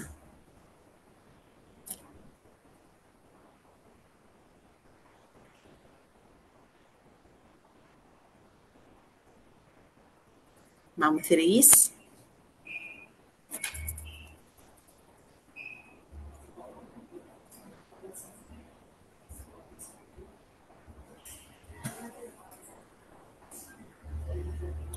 Okay, so what will ensure your passing in the oral and written comprehensive examination? Okay, I'd like to share with you four very important tips. There's no substitute for thorough preparation. Okay, kanina in-emphasize to ni Ma'am Mars Rico. There's no substitute for thorough preparation. So you really need to read. Okay, kailangan nyo po talaga na mag-study, mag-review, magbasa, thorough preparation. And then number two, understanding expectations. This afternoon, I shared with you already some of the expectations of the reader of the exams.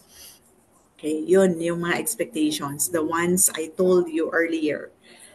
Okay, and my topic this afternoon is very important kasi isusulat mo yung thoughts mo and you're going to express it orally. So, what are the expectations of those rating the exam and those listening to your answers during oral examinations? And then the third one is strong performance, oral and written examination, meaning you do your best. Okay, be at your best and you do your best. Strong performance in oral and written exam. Yun po yun.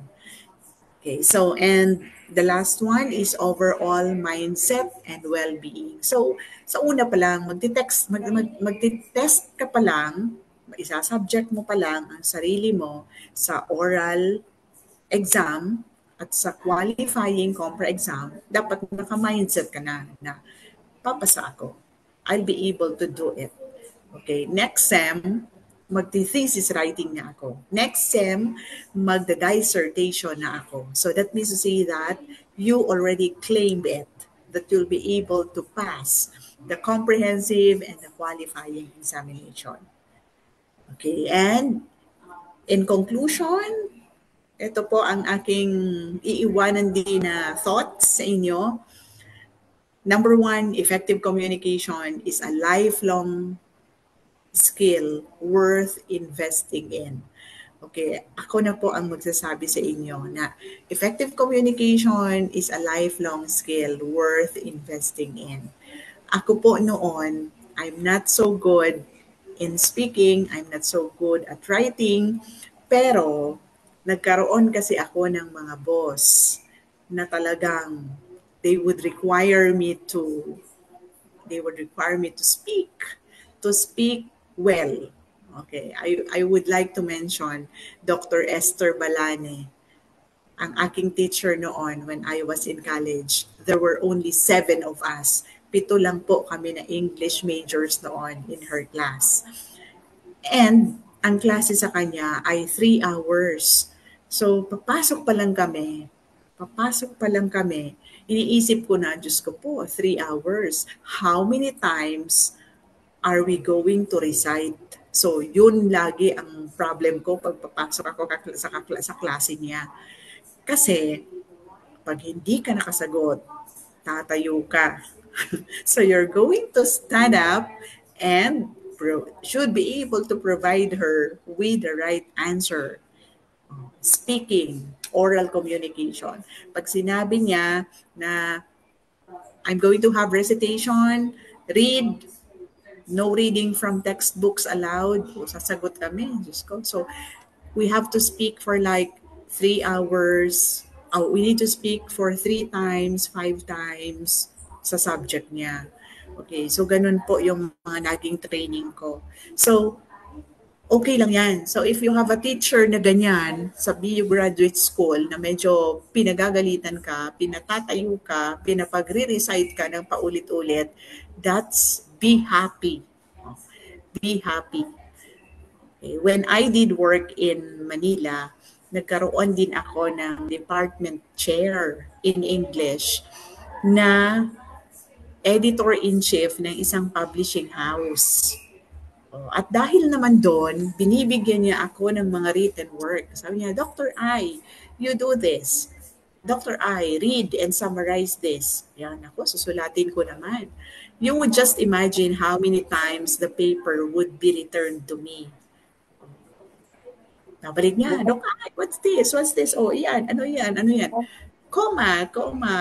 semicolon. Ayan. So, na-master ko yung gamit ng comma, period, exclamation point, semicolon, including capitalization. O di ba tayo, hindi na natin yun pinapansin. Naku, capitalization lang naman yan. Punctuation marks lang naman yan. Sometimes we neglect those things. But if you're able to find someone, a friend, a boss, a school head na ganon, be happy.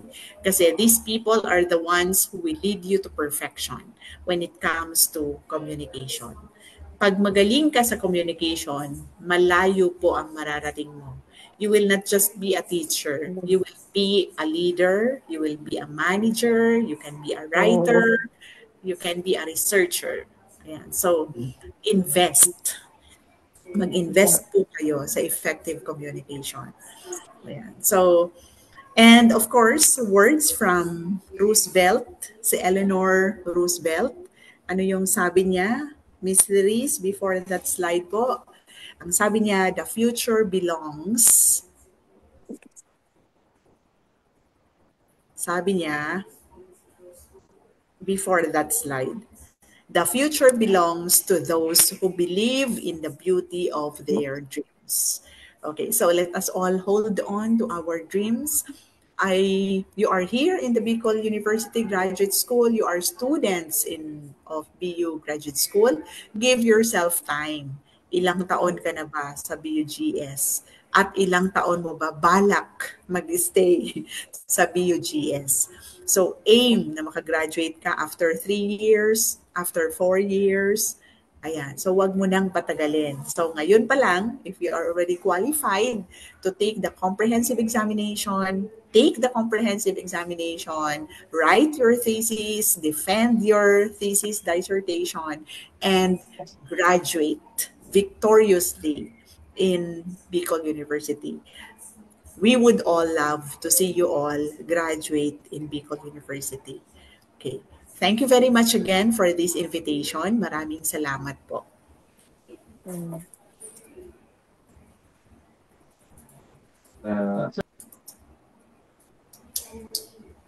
Thank you so much, Dr. Moral, for that topic that was on the technicalities in writing and oral strategies for comprehensive exam. And indeed, the future belongs to those who believe in the beauty of their dreams and to those who prepared for it. The same token and certificate of appreciation will be given to Dr. Irene Moral, faculty of BU Graduate School, for being one of the resource speakers for this activity. Thank you so much, ma'am. You're welcome po para sa BU Graduate School and in support to everyone. Thank you, ma'am. And at this juncture, we are going to proceed to our topic 4 and the last topic for today.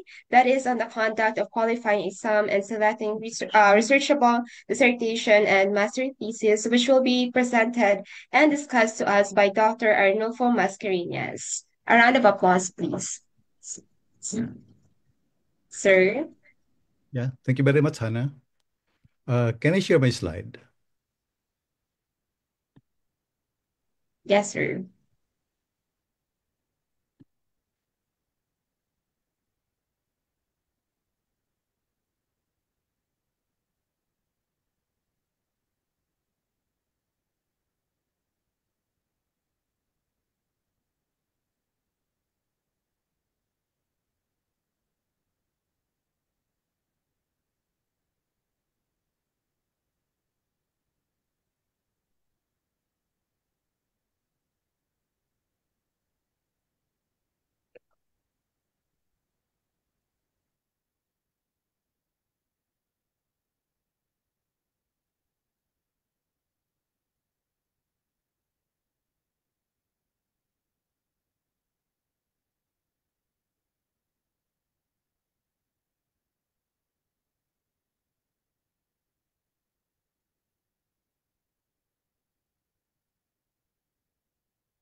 Hello there.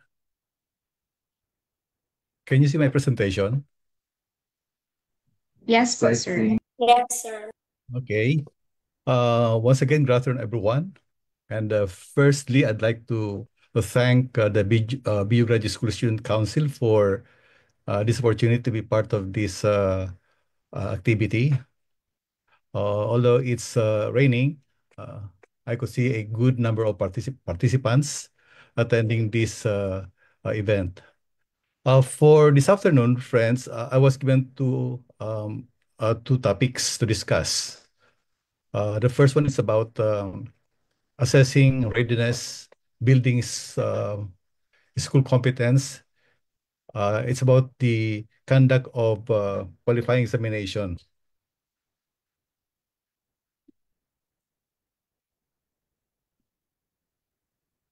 Nawala.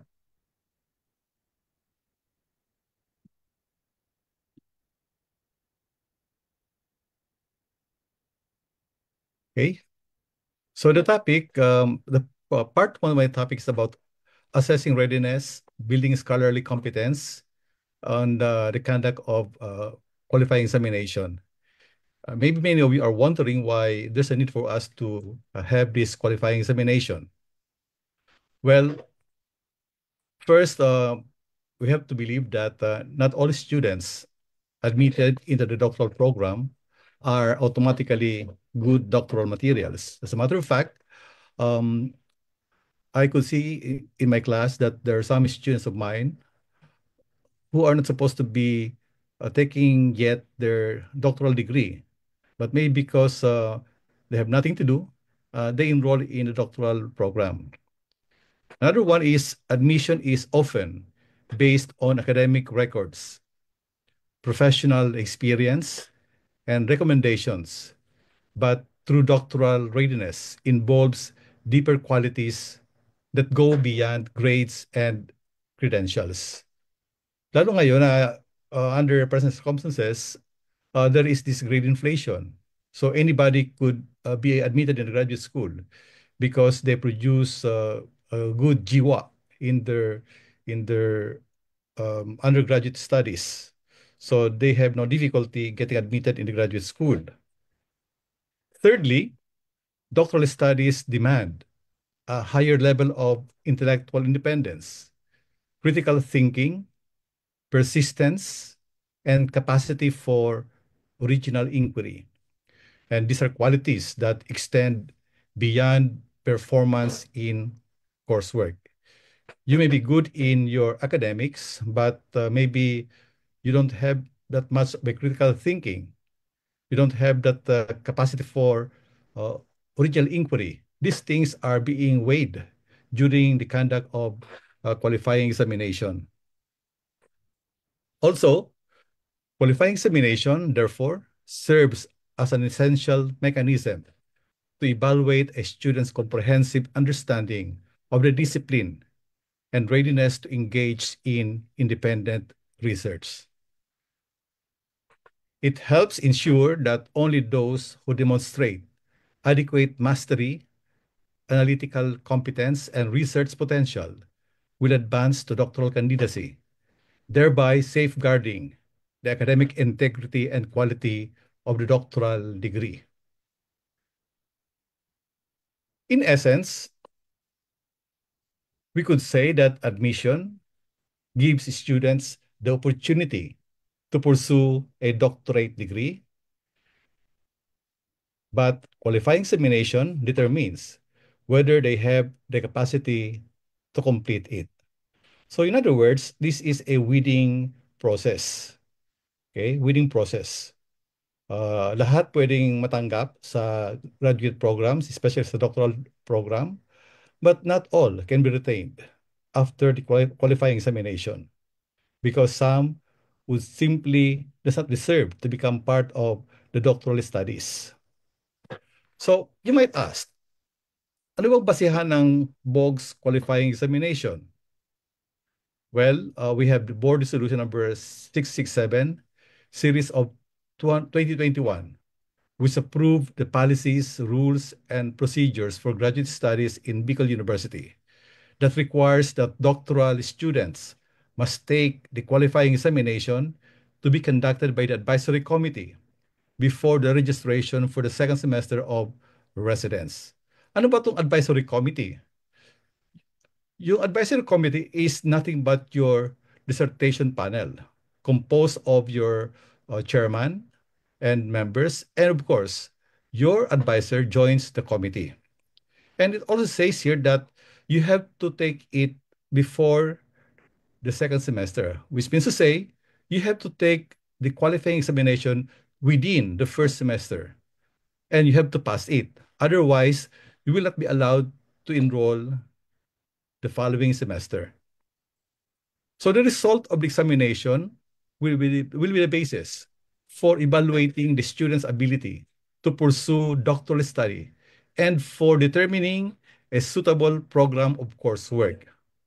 Indeed, when you get admitted in the graduate school, you have already the list of subjects to be taken. Like there are still some programs in the graduate school in the doctoral level wherein they require the students to finish 61 units or 63 units. But because of the qualifying examination, you might even lessen the number of units from 61, 63 to perhaps 45 units, depending on the approval of your committee. And out of it, now you'll be required to come up with your plan of coursework or program of coursework, which will give the graduate school some idea how much time will you need to finish your doctoral study in the graduate school. So these are the purposes of BOG's qualifying examinations. First, we would like to assess the readiness for research. Ironically, many students, after taking their masters, after finishing their course in research methods, after finishing their course in statistics, and they got flying colors of 1.0 or 1.2, 1.5, when they enroll in my class in quantitative research methods, they seem to start all over again. Para bagang they failed to internalize the lessons which were taken up during their master's degree program in research and statistics. So we would like to assess the readiness of our students in doctoral degree for research. So it checks if the student has developed the depth of understanding needed to conduct original, independent research. In fact, there are some students after only 3 years or even 2 years after finishing their master's degree, they could not even remember anymore the thesis that they conducted. They could not even remember what type of test statistics they used. Okay? Secondly, we would like to evaluate integration of knowledge. It tests the student's ability to synthesize concepts, apply theories, and critically analyze complex issues. So one of the things which I usually ask my students in my class is this: what theory have you learned in your field? Can you discuss it in our class? Sadly, many could not recite in my class important theories that they learned in their respective major subjects. Maybe through this qualifying examination, our students will be forced to really make the study of theories in their field more serious and try to integrate them so that they could come up with a good research problem. Thirdly, we would like to identify strengths and gaps. It helps both the student and faculty identify areas that need improvement before moving forward with the dissertation. I remember when I was a doctoral student, some of my classmates were required to take additional subjects because their panel wanted them to deepen their foundation along certain field. Some were even asked to cross-enroll in UP Diliman from UP Los Baños because the panel felt that only by doing that, they would be able to strengthen their theoretical foundation along the area. So, because qualifying examination helps the panel identify what are the gaps that need to be plugged in terms of knowledge from among our students taking the doctoral studies. Also, yung qualifying examinations serves as gatekeeping step. Successful completion of the qualifying examination formally advances the student to candidacy status, and is often referred to as being all but dissertation. In other words, if you pass the qualifying examination, now you can be formally called as a doctoral student. You might wonder what are the types of questions being asked or should be asked during qualifying examinations.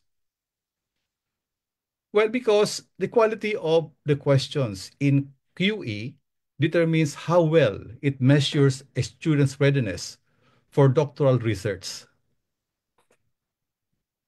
The questions should aim to assess comprehensive understanding, yung analytical ability ng estudyante, and research competence, not just recall of facts. Hindi yung rote recall. A well-designed qualifying examination integrates theory, methodology, and application to real or research-based questions. And it should also be organized by purpose and skills area. So let me show you the type of questions which should be asked during your qualifying examinations. There are questions along conceptual and theoretical understanding. And the purpose is to evaluate mastery of major theories, concepts, and frameworks in the field. Like for instance, in my class, thinking that students who enrolled in my subject have all passed research methods, I would sometimes ask basic concepts in research methods, but sadly, very few could remember adequately, like the concept of reliability or validity, etc., etc. These are simple concepts in research methods, which I suppose students in the graduate school must not fail to understand and remember. Sample questions. Discuss the key theoretical perspectives that underpin your discipline.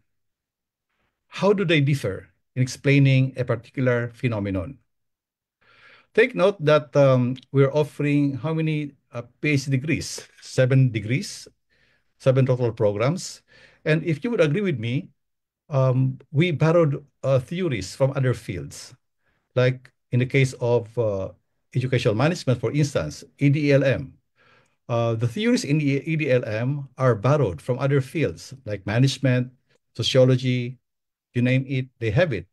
And it's very important that students in EDDELM should have these theories in mind, because when they conduct their thesis or dissertation, they all return back to this basic foundation, which is theory. Another question is compare and contrast two major models or frameworks relevant to your area of specialization. Like for instance, in sociology, for instance, two basic theories or frameworks or models would be yung systems theory or structural functional theory versus the theory of Karl Marx, which is conflict theory. So we also use this in our doctoral degrees. Like if you're doing PhD in the other PhD, foundations, educational foundations, the PhD in EDOC Foundations is very rich in sociological theories, but many of our students seem not to appreciate these theories that they need to learn and understand. And the third sample question is, explain how your theoretical lens will guide your research. Like you might be asked, if you are following sociological theories, and if you are a fan of Karl Marx conflict theory, you might be asked to explain how your conflict perspective be able to help you in designing your research. Okay? Or if you are a fanatic of social exchange theory, so how would it guide the conduct of your research, especially in the writing of your research proposal? Okay? Another area where questions might be raised is integration and application of knowledge. Questions. The purpose is to test the student's ability to connect knowledge across subfields and apply it to real-world context. Sample questions. Given a complex problem in your field, how would you approach it using multiple theoretical perspective? I could recall when I was taking a subject in sociology. I think that was sociological foundations, sociological theories under Dr. Lamog. Before ending the semester, we were asked to conduct an empirical research, and she gave me a topic on agrarian disputes in the Philippines. And she required me to adapt at least 2 theories. So adapting 2 or more theories is quite difficult in terms of integrating the basic tenets of these theories. So for my research, during my master's, I used social exchange theory, conflict theory of Karl Marx, and ecological theory. Okay, so I had to weave them very smoothly to be able to explain and provide answers to the questions of my research. Another sample problem is, or question is, how can principles from your cognate area be integrated into your research topic? Maybe many of us just take cognate subject because it's required. But a cognate subject should be well integrated and related to your major field, such that when you prepare your proposal and conduct your dissertation, there must be some input from your cognate subjects or cognate area in the preparation of your research proposal, because your cognate is a complementary area. It complements your major field.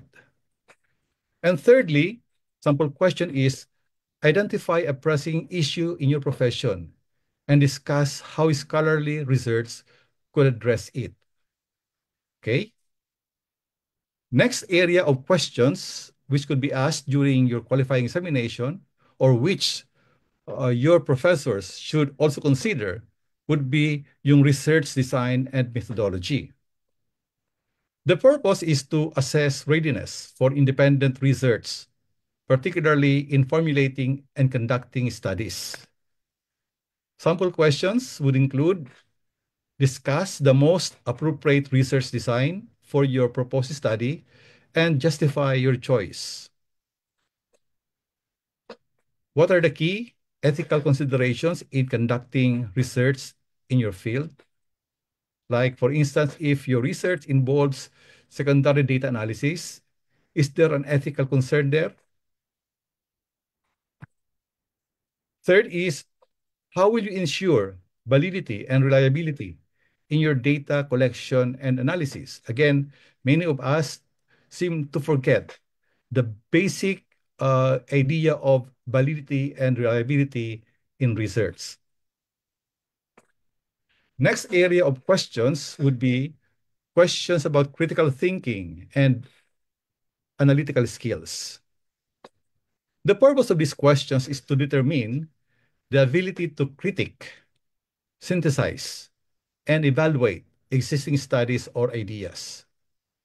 Sample questions would include critically evaluate a recent study in your field. What are its strengths, weaknesses, and implications? In my subject, I require my students to conduct a critiquing of dissertation because I wanted them to apply what they learned from my class and for them to simply develop this critical thinking and their analytical skills. Another question is, how would you reconcile conflicting findings from different research traditions? Like a study on poverty, for instance. If two or more researchers would study poverty, they might produce different results. And some point, they may have some conflicting information about the problem. Then what gaps in literature do you consider significant and why? The next areas or questions in the QE is emerging trends and issues. The purpose is to assess awareness of current developments and the ability to contextualize research within broader academic and societal trends. Sample questions would include, what are the emerging research trends in your field and how they might shape your dissertation? Like maybe in a few years from now, some BOG students will be studying AI or machine modeling. Another possible question is, how does your field respond to global challenges such as sustainability, digitalization, urbanization? To sum it up, questions should align with program learning outcomes and core competencies. Ensure a balance between foundational theory, application, and research readiness. Use open-ended and integrative questions that require analytical and synthesis, not rote recall. And encourage students to demonstrate original thought and scholarly judgment. I remember when when I took my qualifying examination, I had to argue with my panel, and I thought I wouldn't pass the QE, but they appreciated the way I took the QE by arguing with them and offering them my thoughts about the issue. Okay, so the next portion or section of my presentation is about the frequently asked questions about QE. Of course, many students would ask me, what is a qualifying examination? Di ba anya admitted na kami? Why do we still have to take qualifying examination? That's true. You're admitted. Why do you have to still take and pass qualifying examination? Well, the QE is a comprehensive assessment that evaluates a doctoral student's mastery of their field's fundamental concepts, theories, and research methods. It determines whether the student is ready to proceed to the next phase of doctoral study. Take note that a QE is conducted during the first semester of your residence. So, the result of the QE would determine if you are a doctoral ready student of the university. Another important question being asked is, why is qualifying examination important? Di ba noon wala pa namang qualifying examination? Ba't ngayon lang may qualifying examination? lalo yung pinapahirapan ang mga estudyante sa graduate school? Well, it ensures that the students have acquired the necessary knowledge, critical thinking skills, and research competence to conduct independent research. Third is, when do doctoral students take the QE? They should take the QE during their first semester of residence. Passing the QE is a requirement for the registration in the second semester and basis for the plan of coursework. So if there are some of you here in this, what is this, colloquium, who have not yet taken their QE, then you still have it in now up to December 30 to pass to take your QE and pass it for you to get enrolled the following semester. So what does QE cover? The examination covers core subjects, major and minor fields of specialization, and research methodology. It assesses both depth and breadth of knowledge, as well as the ability to apply theoretical and analytical frameworks. Okay? Next is, who administers the QE? The QE is administered by the graduate school, of course, through your advisory committee, composed of faculty experts in the student's field of study, which is why the selection or choice of your committee members, your panel, is very critical because they could make or unmake you in the course of your doctoral study. Kung minsan, you look for members, advisors na hindi anya masyadong pahirap, but only to realize that yung pahirap pala, they are the persons where you learn much. Next question is, what happens if the student fails in the QE? Well, based on the policy, if the student fails, no examination will be allowed, except, of course, if there is a unanimous approval from the advisory committee for him or her to take the re-examination. However, if he fails in the re-examination, he or she will be permanently disqualified or barred from earning the degree.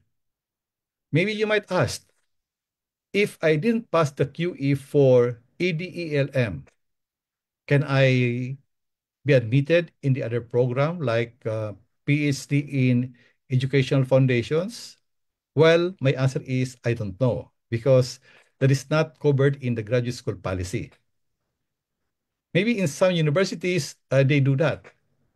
They apply in another program.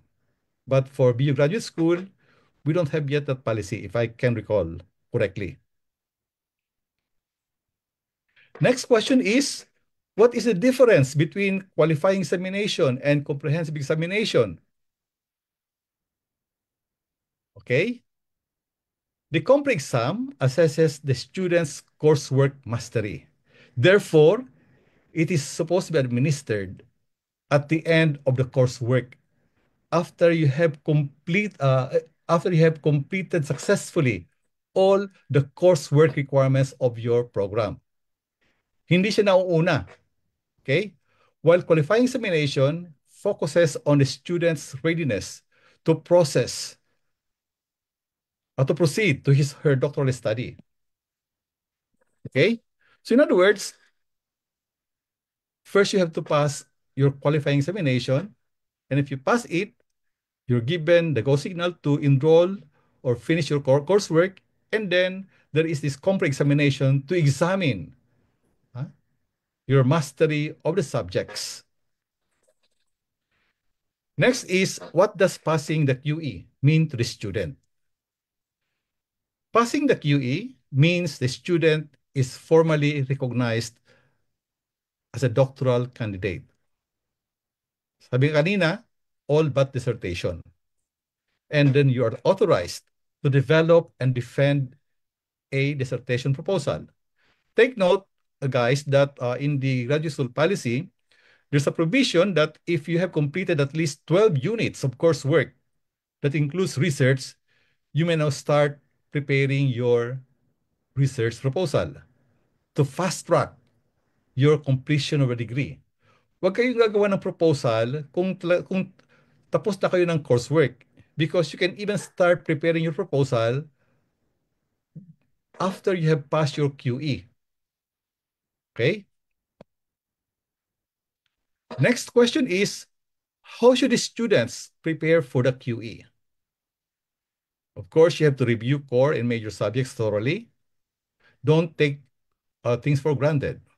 Kasi I can recall of some students na take ng compre tomorrow, Saturday, tapos hanap ng mga materials Thursday or Friday before Saturday. Okay? A day or two. That's not the way how you prepare for compre and qualifying examination. You have to review core and major subjects thoroughly. You also have to engage discussions with advisor and peers. I can recall that during my graduate studies, we formed a study group. We formed a study group and we reviewed for 1 month.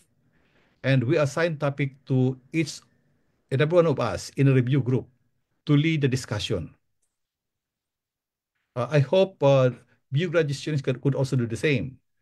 You form your study group and discuss the subjects taken and other things that are relevant or related to your degree. Of course, hindi na to bago. You can also study past examination question if available. I'm sure our students are very resourceful.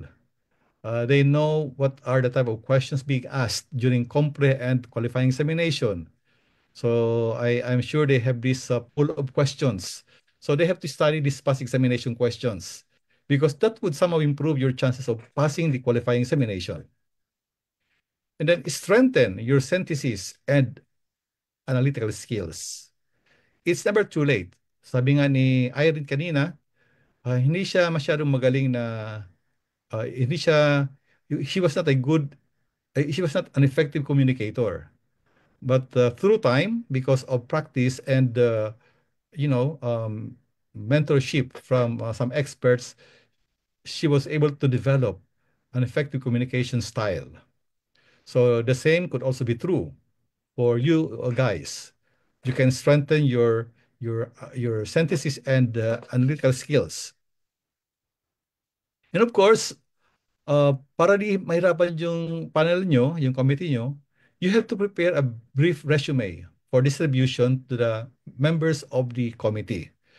I'm sure if the members of the committee are impressed by your credentials, maybe they may not be asking too many questions sa'yo. Maybe that would help a lot in your passing of the qualifying examination. So, very important yung preparation for the QE. And finally, you have to practice oral defense and presentation skills, if applicable, because it requires some confidence to face the panel. Let me give you the suggested contents of the resume para ma-impress yung panel nyo. You have to write there your personal information, indicating the candidate's name, address, job, employer, baccalaureate and post-baccalaureate degrees earned and schools attended, relevant trainings attended, licensure examinations passed, research engagements, and publications. And of course, major subjects taken in both baccalaureate and post-baccalaureate programs, including research, statistics, and specialization subjects taken. Because it's based on these subjects taken where the panel will determine if you need additional subjects or no need or no more. Then you have to indicate the doctoral program enrolled in BU, including subjects taken during your first semester of residency. Then, of course, very important also is your plan of coursework. You have to argue with your panel why you should not be required to take all 61 units of coursework in the program. Okay? So you have to indicate the proposed subjects that you wish to take every semester based on the course sequencing of the program. Okay? So imagine if um, the degree or program has 61 units and you were able to convince your panel to for you to take only 45 units, malaking bagay yun. So that means yung 16 units mo is off from your plan of coursework. That would immensely make your stay in the graduate school lighter. Pero ang question dito, sabi nila, uh, baka anya ano ni registrar, hindi kami isali sa listahan ng mga graduating students kasi anya yung requirement ng program is 61 units and we only took 45 units. Well, that's for the graduate school to attend to because it's the committee which fixes it fixes yung plan of coursework mo. Okay? So I would suggest to the graduate school to come up with a policy or memo or something like that to formalize this thing. Otherwise, um, madidefeat yung purpose of having this qualifying examination of plan of coursework because kung yung subjects to be taken would basically stick to what is approved or proposed. So there's no use for this plan of coursework. Okay?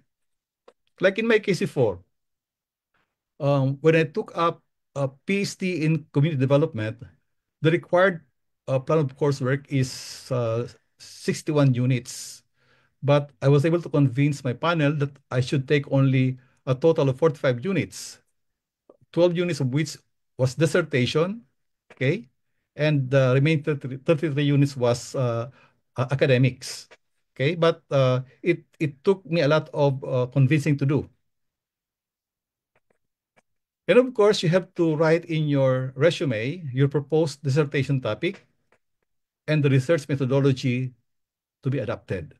Why? Because at this juncture, you should already inform your panel what is your research direction so that they could start inputting their ideas, their thoughts on your proposed research activity. So I think that's all for the first topic, part one of my lecture or talk. So are there any questions or shall we reserve your questions during the open forum? Okay. Thank you so much, sir, for that thorough discussion. To our dear participants, if you have any question, you may chat it po. So I have my Thank you. part one. If there are no questions, I have my part two. Okay po, sir. Yes, you may proceed.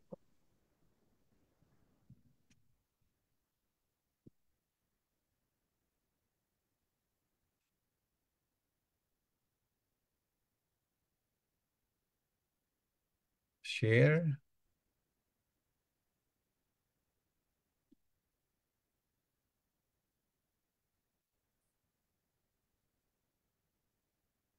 I have some difficulty sharing my slide.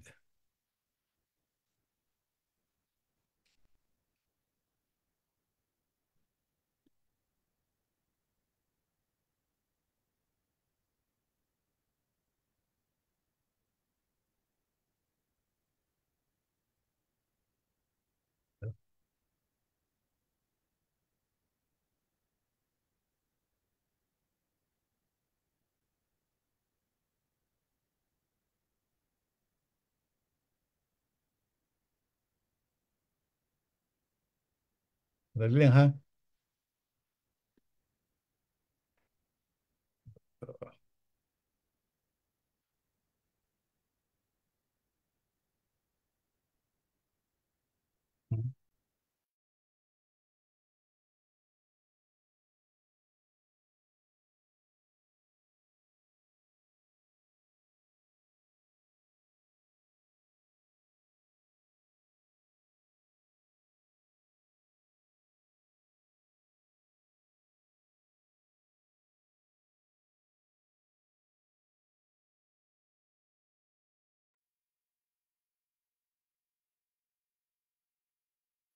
Okay. Can you see my slide? Hello? Yes, sir. Okay. Part one of my talk is about selecting a researchable dissertation and master's thesis.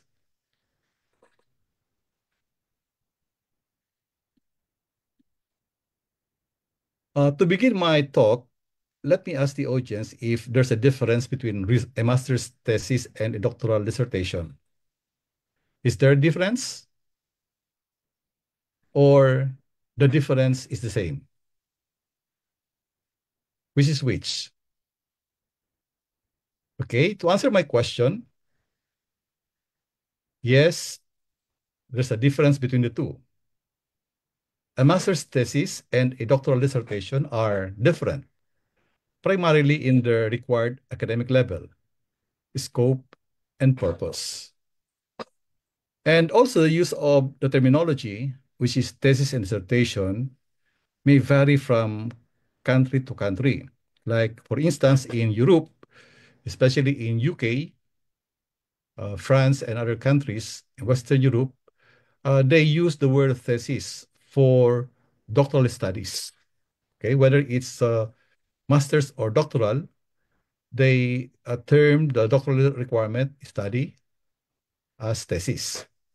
But if you go to the US and Canada and countries whose educational system is influenced by the American educational system, they put a distinction between a master's and doctoral study by using the word thesis for master's degree and dissertation for doctoral studies. But I would say that the core distinctions in the work's requirements remain consistent, as shown by this table, where I featured here the differences between a master's thesis and doctoral dissertation in terms of the following features. Of course, when you talk about thesis, it's applied here in the Philippines, and as I said a while ago, for those systems influenced by Americans, they use the word master's thesis for master's degree and doctoral dissertation for doctoral degree program. In terms of primary purpose, in master's thesis, the purpose is to demonstrate mastery of existing knowledge, research skills, and critical analysis within a specific field. But for doctoral dissertation, the primary purpose is to contribute significant new knowledge, theories, or methods to the academic field through original research. That is why, if you have noticed it, for some who have already defended the proposal, maybe some of your professors or panel ask you, what is your contribution to the body of knowledge, right? Maybe some was asked this question. What is your contribution to the body of knowledge? In terms of research type, as a master's thesis, it involves synthesizing and analyzing existing research and literature to form a unique perspective or answer a focused question. But for doctoral dissertation, it requires the design and execution of extensive original research, like experiments and data collection. In terms of scope and length, yung master's thesis is narrower in scope, and usually the report ranges from 100 to 200 pages. For doctoral, it's said to be broader and more complex, often ranging over 200 pages.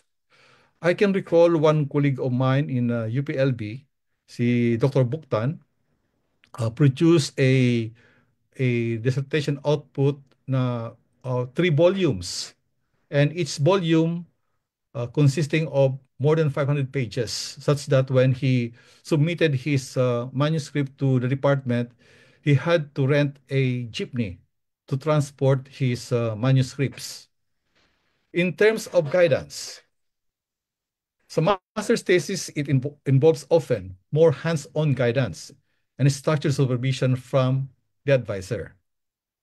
Grabe yung engagement or involvement of the advisor. But in doctoral dissertation, we expect that the student, the advisee, Mama, we going to SM.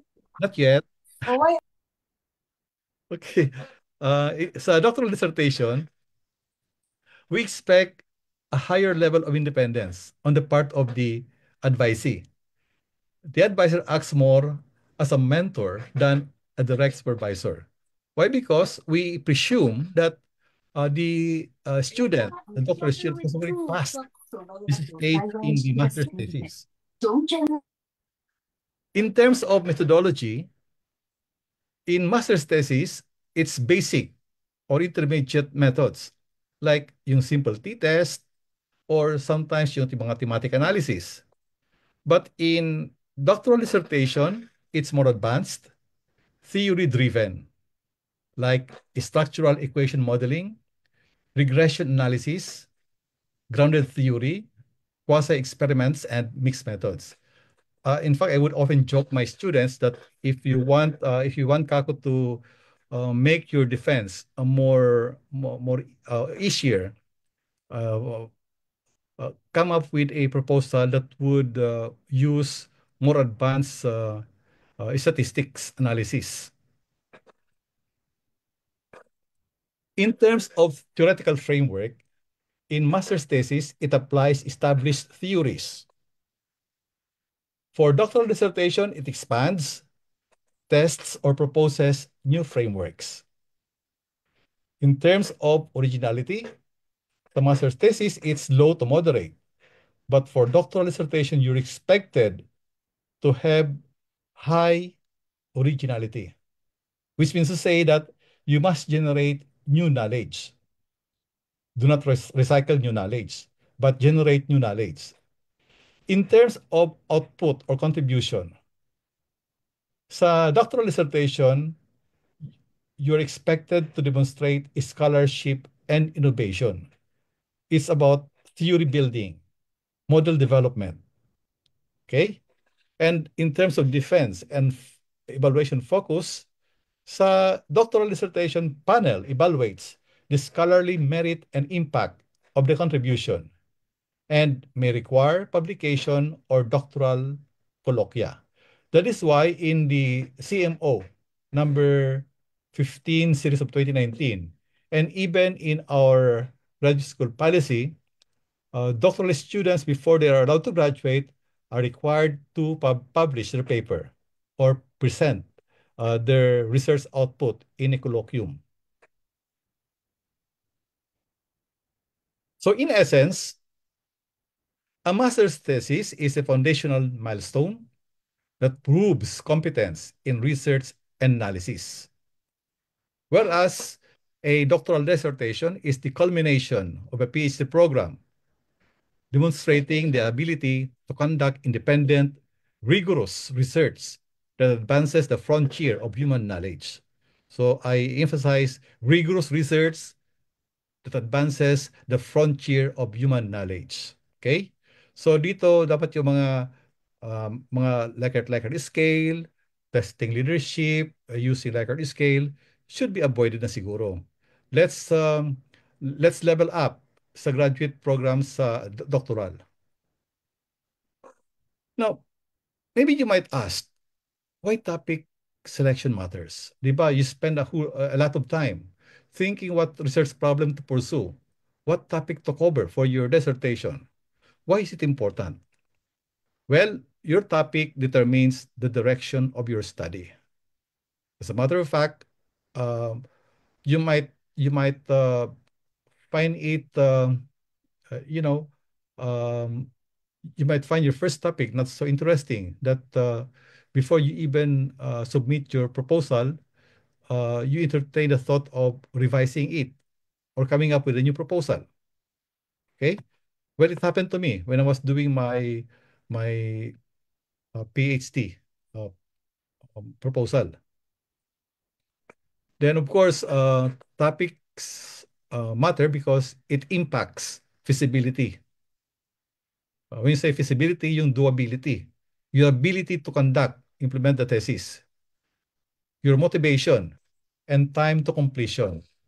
Of course, if you come up with a topic that is quite difficult to undertake, the time to completion might be so long that you have exhausted your maximum residency period. Take note, for a doctoral program, you only given 7 years. For master's degree program, you're given 5 years. So you have to finish your program within the time frame. And that's why topic really matters. It also shapes your academic and professional identity.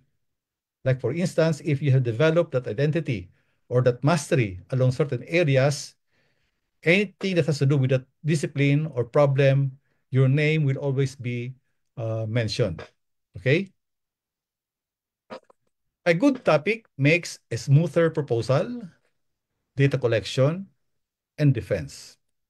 Of course, if you know well your topic and it really interests you, it would be easier for you to write a proposal. It would be easier for you to collect the data and defend your findings. Okay? Okay, the next question is, what makes a research topic researchable? Bakit ba? Lahat ba ng topics can be researched? Lahat ba ng questions can be researched or may empirical answers? Let's find out. First, dapat yung research topic natin is clear. The topic is well defined and not overly broad. Okay? Second, dapat yung topic natin is feasible para siya maging researchable. It is doable within your time, skills, and resources. As I've said a while ago, you're only given 5 years and 7 years, respectively, for master's and doctoral studies to finish your program. So you have to think of a topic that can be done within your time frame. You should also think of a topic wherein you have the skill set to conduct it, and you have the resources to complete your research.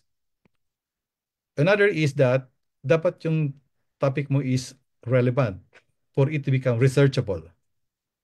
Because the topic offers value to practice, policy, theory, or community.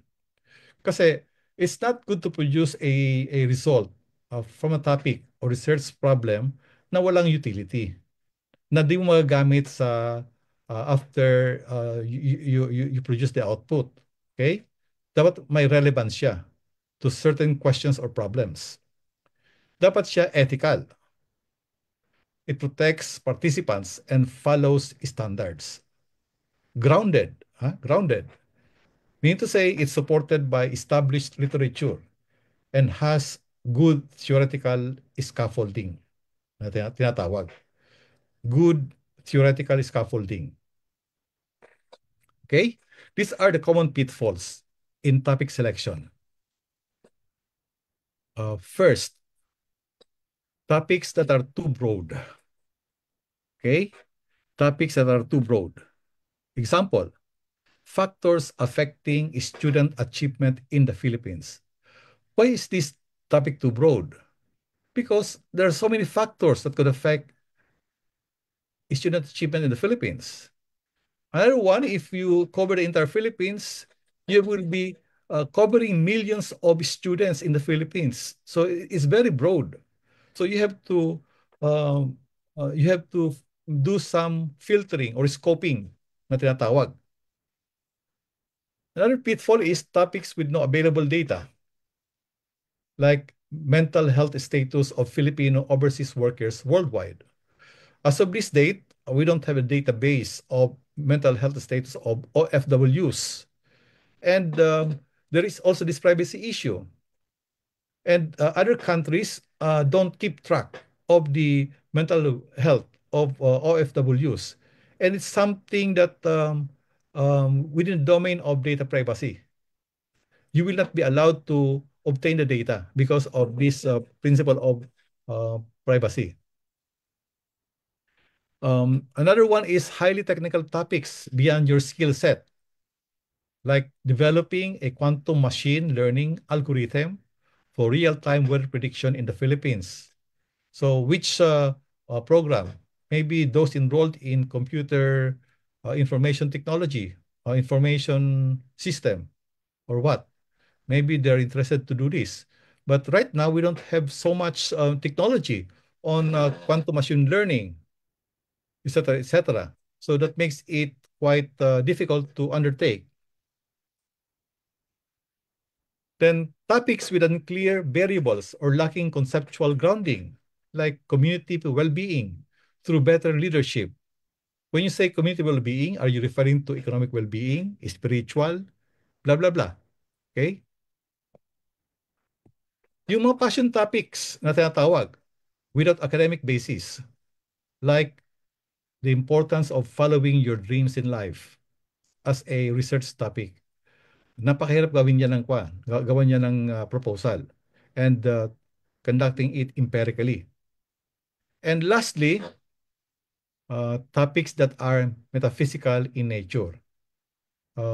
Like what? Doing a research whether there's life after death, or doing a research to find out if good men go to heaven, or doing a research whether religiosity improves academic performance with students. These are in the realm of metaphysical problems. So it's a common pitfall. Okay? So what are the essentials for a strong research topic? Of course, we have to look into two things. Yung personal alignment nung estudyante. So, you have to consider your expertise. Okay? If you propose this topic or problem, do you have the expertise to situate that you would be able to complete the study and defend it later on? Okay? Your motivation.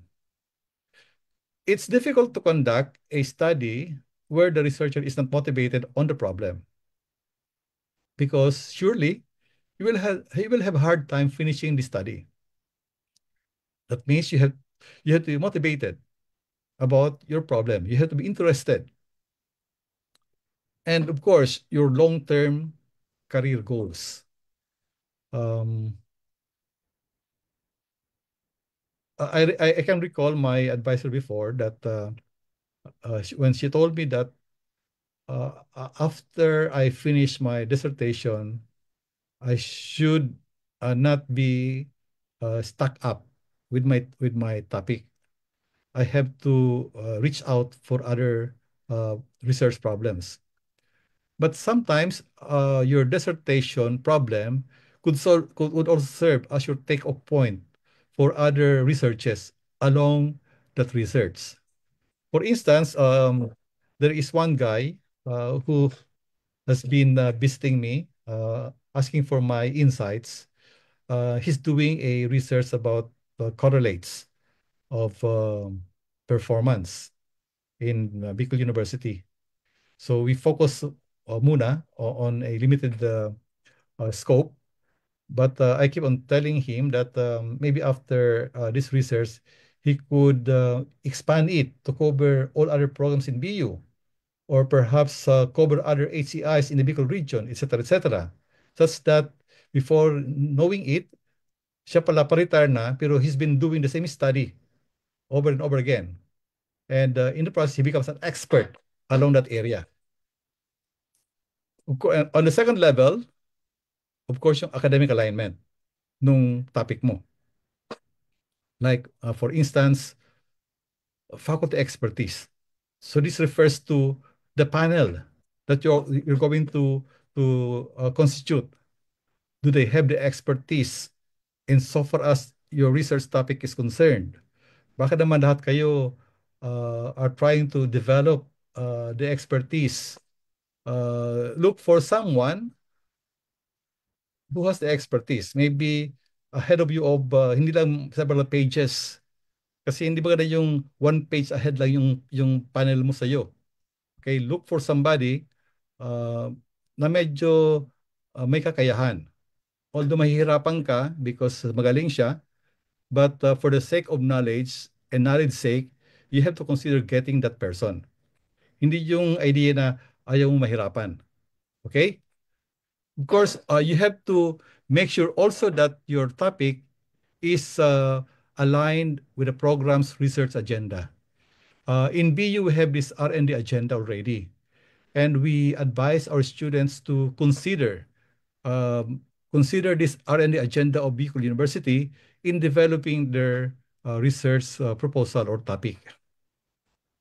And finally, your topic should be aligned with national, regional, and institutional priorities and agenda. Okay? For the sources of possible topics, of course, number one are theories. That's why I keep on emphasizing this sa mga estudyante ko. Theories. That you have to be familiar with the theories in your field, in your program. Like for instance, yung May's theory of human relations, which examines motivation in terms of the social needs of workers. Sa management to. Pero you can also adapt this sa EDELM. You can study the relationship between job performance and certain work motivators. And then, of course, another topic source is your personal experiences. It can be the result of your own observation, like why does it happen? What causes that? Would students' performance improve if they are given daily quizzes? Yeah, I remember this. Nung ako'y nasa college, when I was taking my subject on technical writing, every meeting, we have to be ready for a quiz. In that way pala, na-develop yung master namin sa technical writing. Even when I was taking my master's, yung sa sociology o sociological theories ko, every meeting we had a quiz. And we had to memorize the theories and dissect the implications of the theory. Okay? Next source is replication studies, but with contextual modifications. Di ba yung mga manuscript, if you read its recommendation, they would always recommend that another study be conducted to verify or clarify the results of the present study. But of course, if you do that, you have to give credit to the original author, okay? And you have to do some contextual modifications. Then recommendations from literature reviews, like gaps and future directions. And then you can also source your topics or problem from policy issues. Like for instance, I mentioned this to my class last Saturday. Kako, has K-12 able to achieve its goal of producing job-ready senior high school graduates? Diba that was the goal of K-12? So can someone from among you guys do a study to clarify this goal of K-12? Or you can also do a research on workplace problems like sexual harassment, absenteeism, and low productivity. Okay?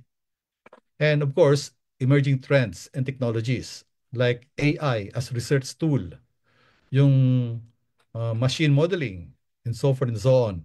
So these are some of the sources of possible topics or problems for research for your thesis and dissertation. And lastly, you have to conduct feasibility checks. Ask yourself, do I have access to participants, respondents, and subjects? Okay? Bakit naman napaganda yung proposal mo, but you can't access the data. You can't access information, and respondents are not willing to share information. Is the data available or collectible? Lalo ngayon, we have this Data Privacy Act. Sometimes they use it as alibi in order not to share with you some data. Do I have the skills to conduct and complete the study? Like, kumusta ang aking knowledge statistics? Kumusta ang aking knowledge qualitative methods? Kumusta ang aking writing skill? And I oftentimes tell my students, jokingly, that if your English or Filipino is only supot-supot, ha? Paper bag lang ang English mo or Filipino mo, you can consider conducting quantitative research. Pero kung ang language mo, ang English mo is sako-sako, maybe you can opt to have qualitative type of researches.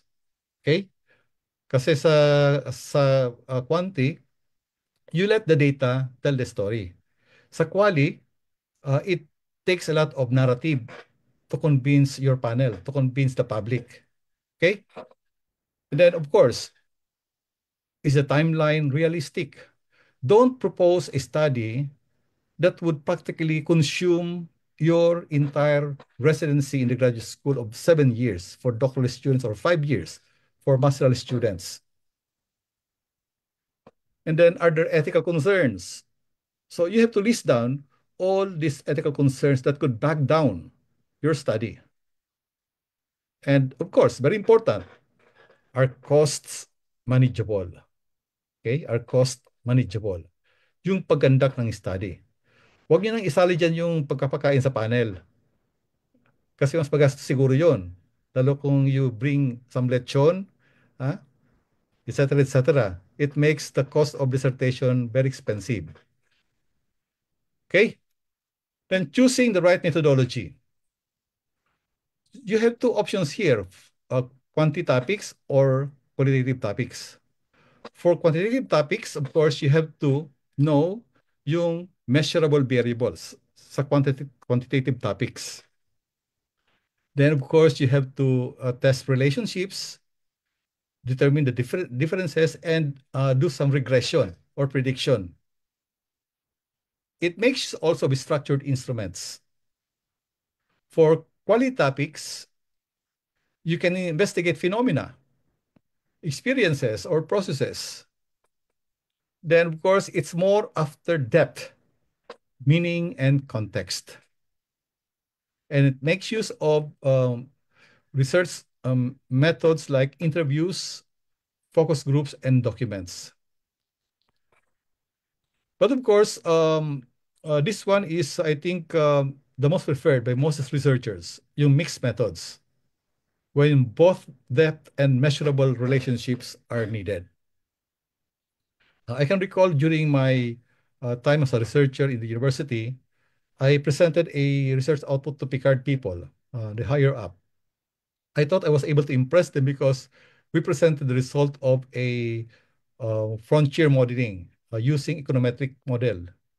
But after I was through with my presentation, the Director General told me to go back to the field sa Tanduanes. Sabi niya sa akin, Noli, you put faces on your data. Go back to the field. Because he wanted me to add more depth in the discussion, not just what the numbers would show.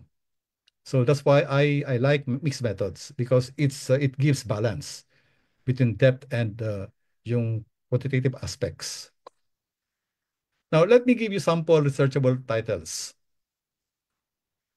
Predictors of instructional leadership effectiveness in public secondary schools. Okay. Maybe you can also consider a structural equation model on organizational climate, teacher motivation, and learner outcomes. Resilience narratives of disaster-exposed farming communities in Bicol region for those who are thinking to of adapting qualitative method. Maybe you might have this topic in mind. Lalo pa na itong Bicol or yung Bisaya is frequently visited by typhoons. We have to get the narratives of those people. And then digital competence and teaching readiness of pre-service teachers. Okay? Nowadays, very important na yung mga teachers natin are competent digitally, are literate when it comes to the use of ICT. And lastly, correlates of academic performance of Bicol University senior high school graduates. I borrowed this from Gerard Dawenko. He is studying correlates of academic performance at Bicol University. He's making use of regression modeling. He even bought a copy of the Minitab software that we're using, just so he would be able to conduct this study. So there are a lot more which you could consider for your dissertation and thesis. I hope I was able to give you some ideas or insights on how to conduct your thesis and dissertation, and how you would be able to overcome the pressures because of qualifying examination. So with that, in summary, dapat yung topic mo is relevant, feasible, grounded in literature, ethically sound, well-defined, aligned with your expertise and goals. And for the references, you might be interested of going over these books. With that, thank you very much for this opportunity. Okay.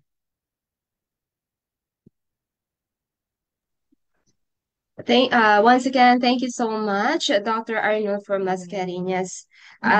Let's give him a big round of applause. Thank you so much, sir.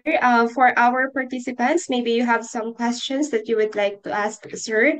This is the perfect opportunity for you to do so.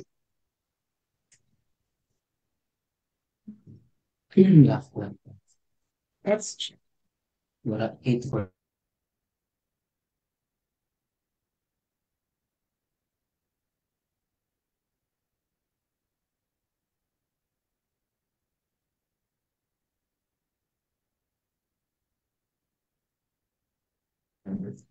Sir, we have here some question po in the chat box from Sir Joshua Mark Bautista. Is it possible that we can get a copy of this of the slides po? It's worth going back, especially in writing.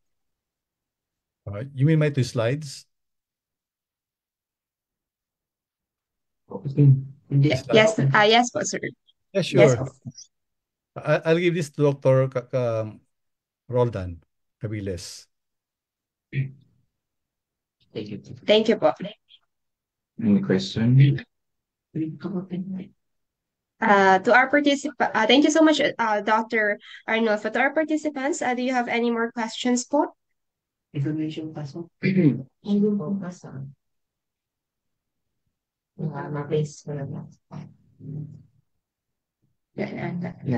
I guess there are no more questions po, and I think with that let's give Dr. Arnold from Mascareñas another round of applause.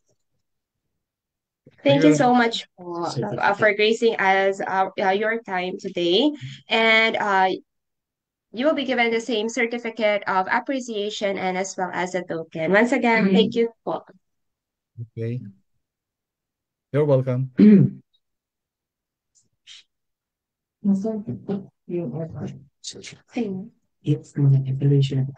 Okay. We had a very good set of speakers for this afternoon. We had Dr. Roldan C. Cabiles, Dr. Marcia Carson Pirico, Dr. Irene Moral, and of course, Dr. Arnulfo M. Mascareñas. So I hope this has been really a very productive activity. Hopefully, we have conducted this face-to-face, but unfortunately, with all the suspensions, we are still able to pursue this through this online platform. But I hope we still learn a lot from today. So now, for the words of gratitude, may I call in Professor Eda Salvacion P. Adornado, the advisor of the BU Graduate School Student Council. Ma'am.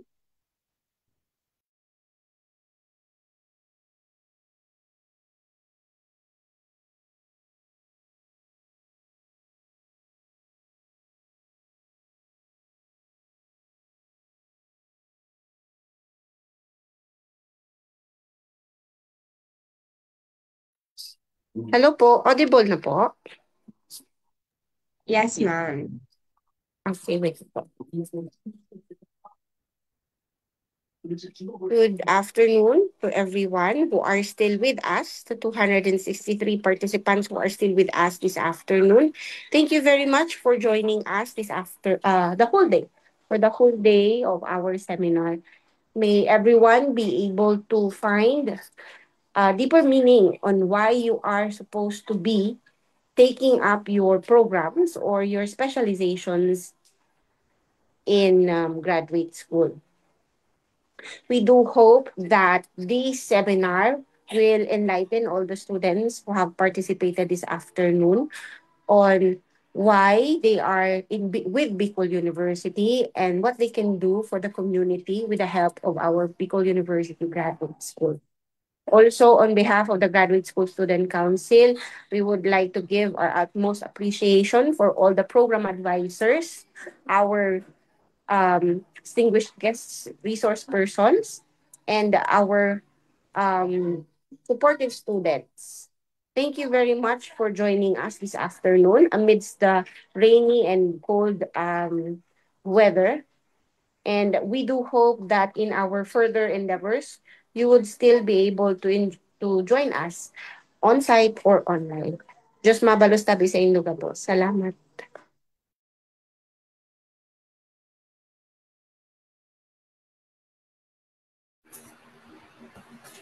Thank you so much. Thank you so much, ma'am. Thank you so much, Ma'am Eda, for that words of gratitude. Now, let us proceed to the closing remarks, which will be given to us by Mr. Adrian Budopol, Internal Vice President of BU Graduate School Student Council. Sir? All right. Good afternoon, everyone. At last, we're done with the activity po.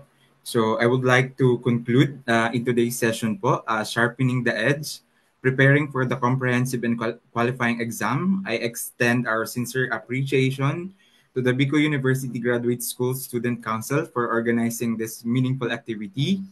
Our heartfelt thanks to our resource person, to our Dr. Roldan Cabeles, our College Secretary and Planning Officer, for the guidelines and tips in taking the comprehensive exam. Thank you, sir. And to Dr. Marcia Corazon P. Rico, Director, Extension Management Division, whose warm and energetic personality truly enriched her session on building confidence and resilience in taking comprehensive exam. To Dr. Irene Moral, BU Graduate School Faculty, for sharing technicalities, writing, and oral strategies. And of course, to our Dr. Arnolfo M. Mascareñas, Professor Emeritus of Bicol University, for his guidance on the conduct of the qualifying exam and selecting researchable dissertation and master thesis topics. And of course, our Professor Eda Salvacion Adornado, our advisor, for her support and valuable presence in today's activity. To all participants, may today's insights equip you with clarity, confidence, and direction as you prepare for your exam. Thank you and have a productive day ahead. Thank you, Sir Adrian, and to everyone, faculty, participants, organizers, to our resource speakers, maraming salamat po for making today possible. And for our participants, of course, please don't forget to answer the evaluation form, which will be posted in the chat. Stay safe, stay dry, and most importantly, stay academically unstoppable. This has been Hannah May Kapitin, your moderator. Have a great day and keep sharpening your edge. Goodbye, everybody.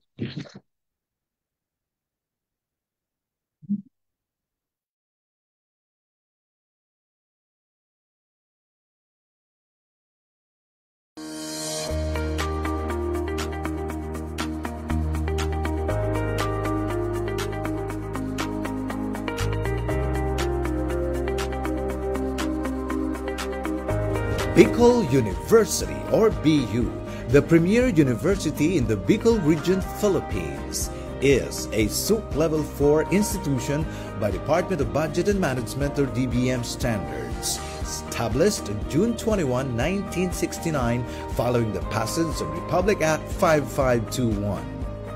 It has 17 colleges spread across its 7 campuses in the provinces of Albay and Sorsogon, with the College of Law and the College of Medicine as its latest addition, and recently the Doctor of Dental Medicine and Doctor of Veterinary Medicine.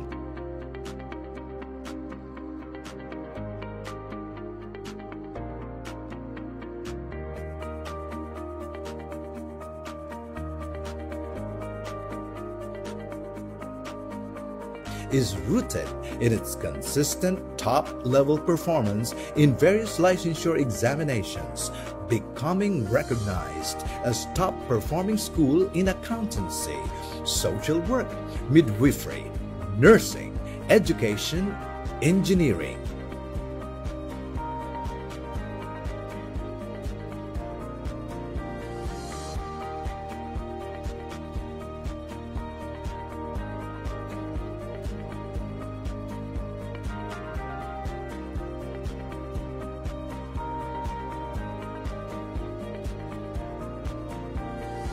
BU has been given its seal of excellence as CHED-recognized Center of Excellence in Teacher Education, Center of Development in Nursing Education, Center of Development in Fisheries Education, and Center for Higher Education Research.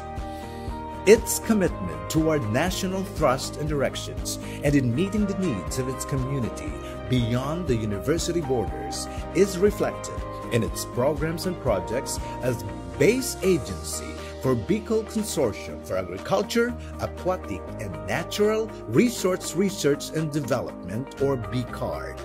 Over the years, it has earned its place as one of the 22 leading state universities in the Philippines. Bicol University has also been recently rated as 3-star institution by the Quacquarelli Simmons or QS Intelligence Unit, the independent compiler of QS World University Rankings. Bicol University has expanded its linkages to Europe and Southeast Asian universities.